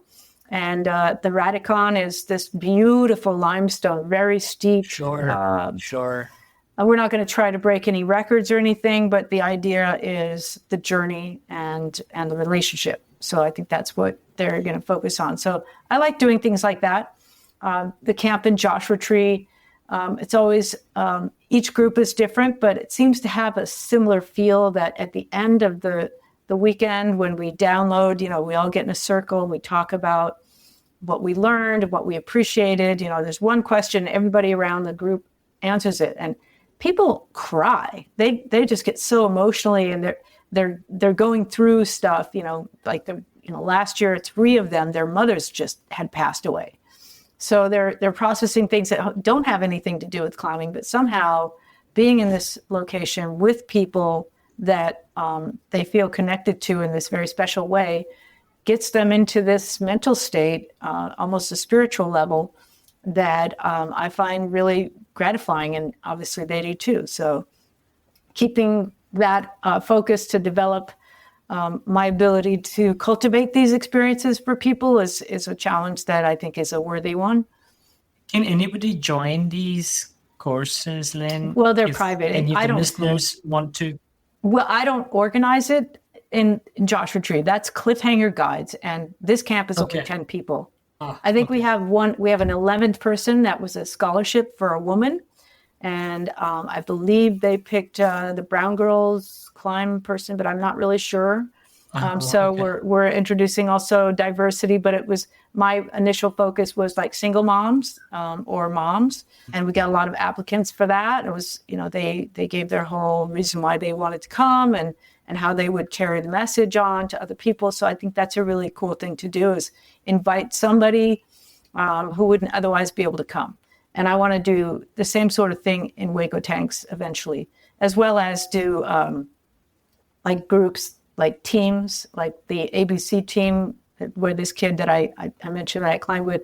ABC is Robin Ebersfeld's team. Yep. and they have some really strong kids, and it's really amazing when you put them all together and they climb together, and that creates a synergy and an elevation of everybody's level. So I think that having a place where they can all come and experience that on the real rock instead of just in the gyms. But I asked this 10-year-old, I said, well, what do you prefer, indoor or outdoor climbing? And he said, well, for rope climbing, I like outdoors. But for bouldering, I like indoor better. So I thought that was quite interesting. I mean, it's interesting also, maybe funny, no? Because it sounds like, well, to be honest, that's how I like it too. Mm-hmm. But maybe that's also, maybe how you like it, because it sounds like indoors you are on, on a system board, and then outside, you're planning to go to the Radicon and do some, some big things. Yeah. Endurance is usually not my problem. But I mean, obviously, if you're not climbing outdoors at all, and then you just go outside and try a challenging climb, you're going to probably get more pumped. And when you shake out, you're not getting it all back. So, keeping up some outdoor rope climbing is definitely important. So, and for people who don't know, Robin's company, I think, ABC Climbing, has produced at least a couple of Olympians. All three of the Americans. 3 of them. That's incredible. That is so, So whatever Robin is teaching there with assistance from people like you is working wonders. Yeah. So thank you for contributing also to America's newfound Olympic glory in the sport of climbing. A couple of final questions, Lynn, before we let you go. I know your dog is probably jonesing for an evening walk. We spoke about some of your routines and your lifestyle.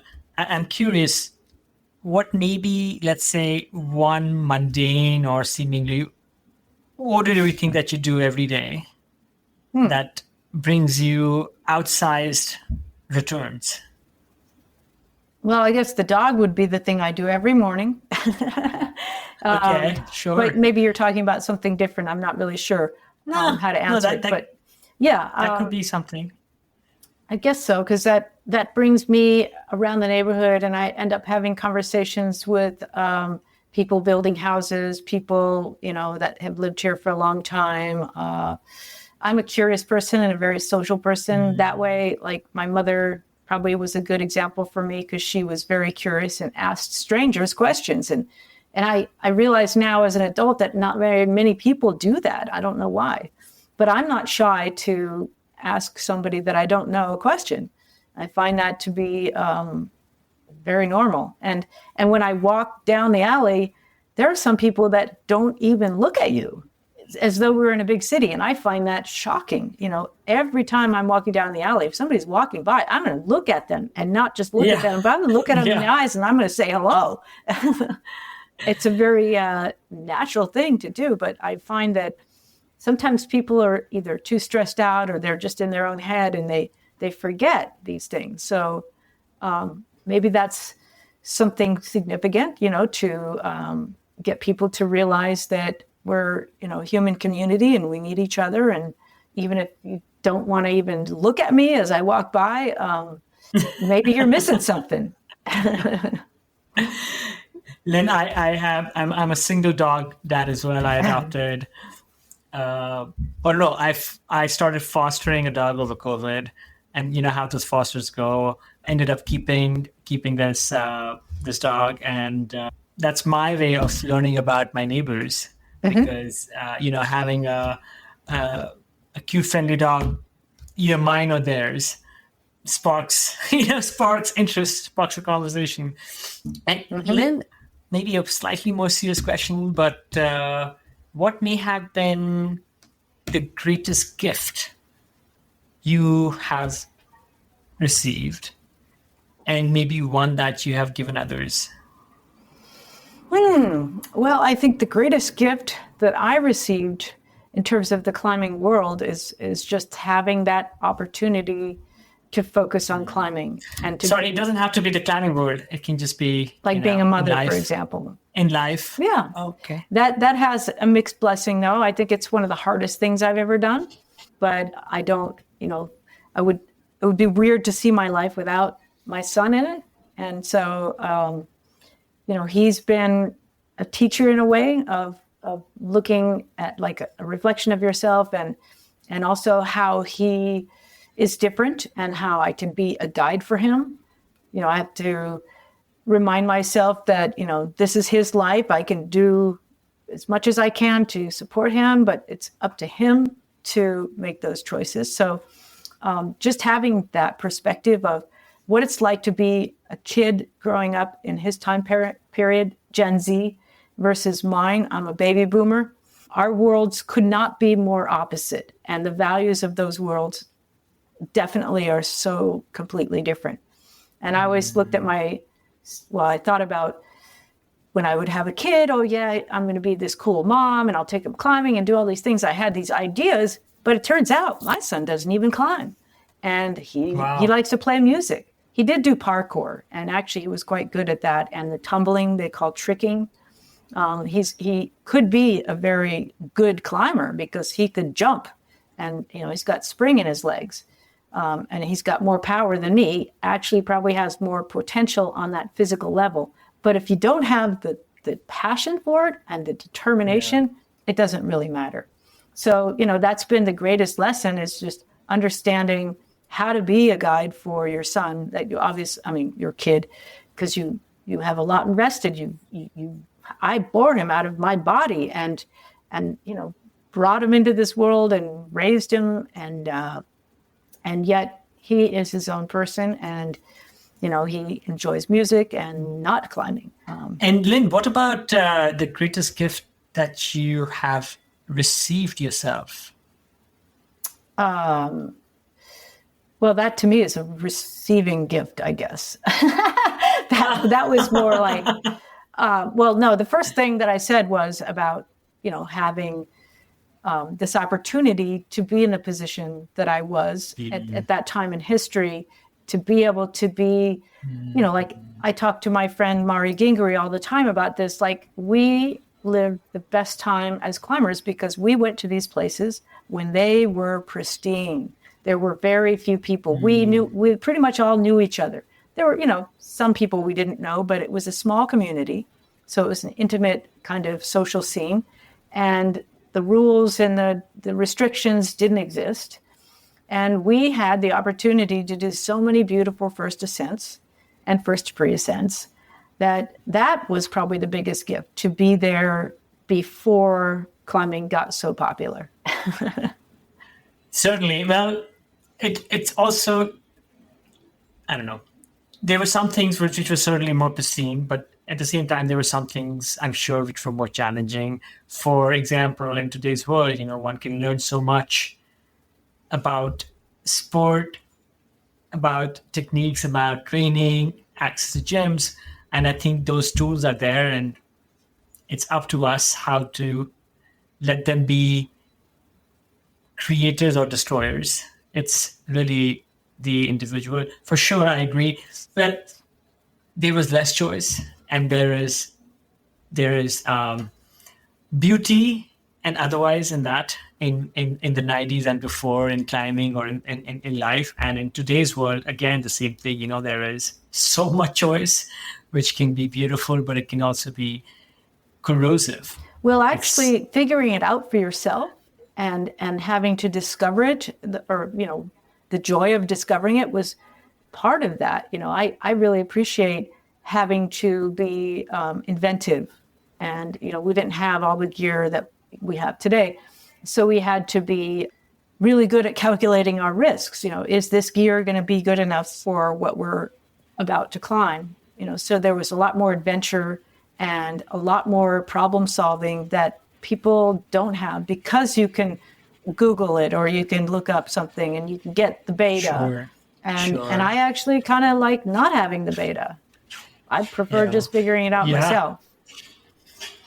Yeah, I know. It's something I feel like when the beta is taken away from me, it is a more fulfilling experience. Yeah, because you're searching yourself. Yeah, exactly.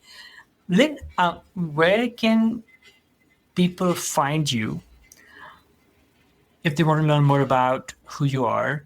And there are listeners to this podcast, like I said, who are maybe more the mainstream, a lot of everyday athletes who are inspired by the power of the outdoors.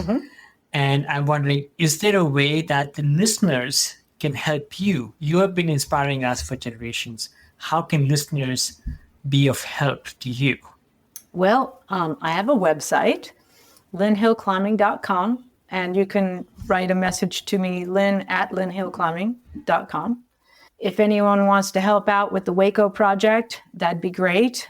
I'm still in the process of, making the foundation, which is going to happen tomorrow morning at, 7 o'clock in the morning. They're pouring the cement for a slab. And I've been personally financing this project, and I can't do it all at once. So to get it done faster, a grant of some sort would be great. And my sister, who's an accountant, is trying to put all the paperwork together. She's already done this once before for a similar sort of organization. It was mountain biking related, but she said you should just do a nonprofit, and then you can get grant money to finish the house. Is there a website about this project, Lynn, that people just can my learn more website? about? No, Okay. not yet. So if people not there want to, okay, They got can it. just So contact me if they want. Okay, Yeah. wonderful. So if people want to contribute and learn more about the project, they can just email you at Lynn. Hill Climbing. I'll ask you to repeat that one more time, please. LYNN, so Lynn, at lynnhillclimbing.com. Super. Yeah. We'll also make sure to put these links in the show notes and over social media so people know how to be able to do that. And Lynn, just a final question. If there was this giant billboard on a busy freeway and you could leave any message you wanted This is for hard. the world to read, what would you like it to say? Be kind and do your part. Like when I walk down the alley, I pick up trash every single day, micro trash at the cliffs, anywhere I go. So be a good person, just be kind to others, say hello to them if you're walking by, pick up the trash. Don't just walk by it. Do your part. And do your part could be also, everybody has different strengths and weaknesses. We're all amazing humans. We're survivors through the evolution of time. And so whatever your work is that you do to earn a living, that just do it as well as you can. And hopefully, there's a passion associated with whatever you do, even if, it's a job that's not that exciting. Maybe it's your colleagues or the people that you work with that makes it an interesting experience. But try to have fun in whatever you do, even the stuff that may not be fun. And that has to do with, again, the story you tell yourself. Maybe you can listen to music or something if it's a really boring task. I would say just have a positive attitude about every day's adventure and opportunity as well. So that's hard to put on a billboard, all of that. But Sure, no. Lynn, I love all of that. But if I could cherry pick one of those things you said into something which is so powerful, emphatic, and action-oriented that I think I personally will read and be inspired by it. I think it is just that. Pick up the trash. I just love that. Pick up the trash, because if you just do that every day, and then all of the psychological benefits that provides, obviously the fact that the world is cleaner, but then also some of that stuff that happens in your brain as you go out there doing something positive, I think that has far-reaching consequences. It was an honor. It was a joy to have you on the podcast today, Lynn. Thank you so much for coming on and inspiring us. Thank you, Kush. It was a pleasure to talk to you.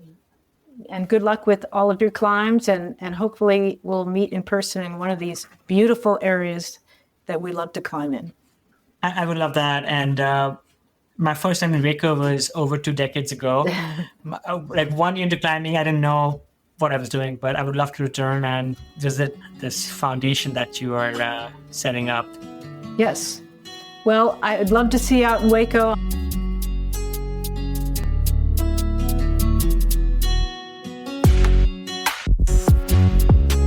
That's it, folks. Thanks for tuning in to this episode of the Ageless Athlete Podcast. I hope you enjoyed this show just as much as I enjoyed creating and producing it. Whether you are an athlete looking to push your limits or someone striving to maintain a healthy, active lifestyle as you age, there is always something new to learn. From Ageless Athlete, we bring you a fresh episode each and every week. If you liked what you heard, we would love it if you would take a moment to subscribe to the podcast so you never miss an update. And if you really liked what you heard, please leave us a review, crush those 5 stars on Spotify or Apple Podcasts or wherever else you listen to your podcasts. It helps us reach more people who are passionate about staying strong and resilient, no matter their age. Don't forget to visit our website and leave your email so I can send you occasional insights, stories, and tips to keep you inspired and motivated on your journey. You can also follow us on Instagram at Ageless Athlete Podcast and on YouTube at Ageless Athlete Podcast as well for even more great content. All of these links are available on the show notes for this episode. This show is entirely produced by me, Kush Khandelwal, based out of California with the help of my trusted adventure pup, Roger. Until next time, keep challenging yourself. Keep pushing those limits. Stay mentally and physically fit. Continue doing what you love to do.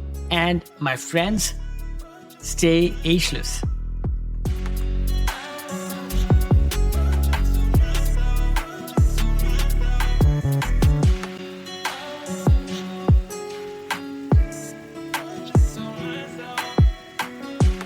Friends, this is not an ad. This is just a quick message to those amongst us who are listening to Ageless Athlete podcast for the first time. I would love it if you would hit subscribe and follow on your favorite podcast app, whether it's Apple Podcasts or Spotify or Stitcher or Overcast or what have you.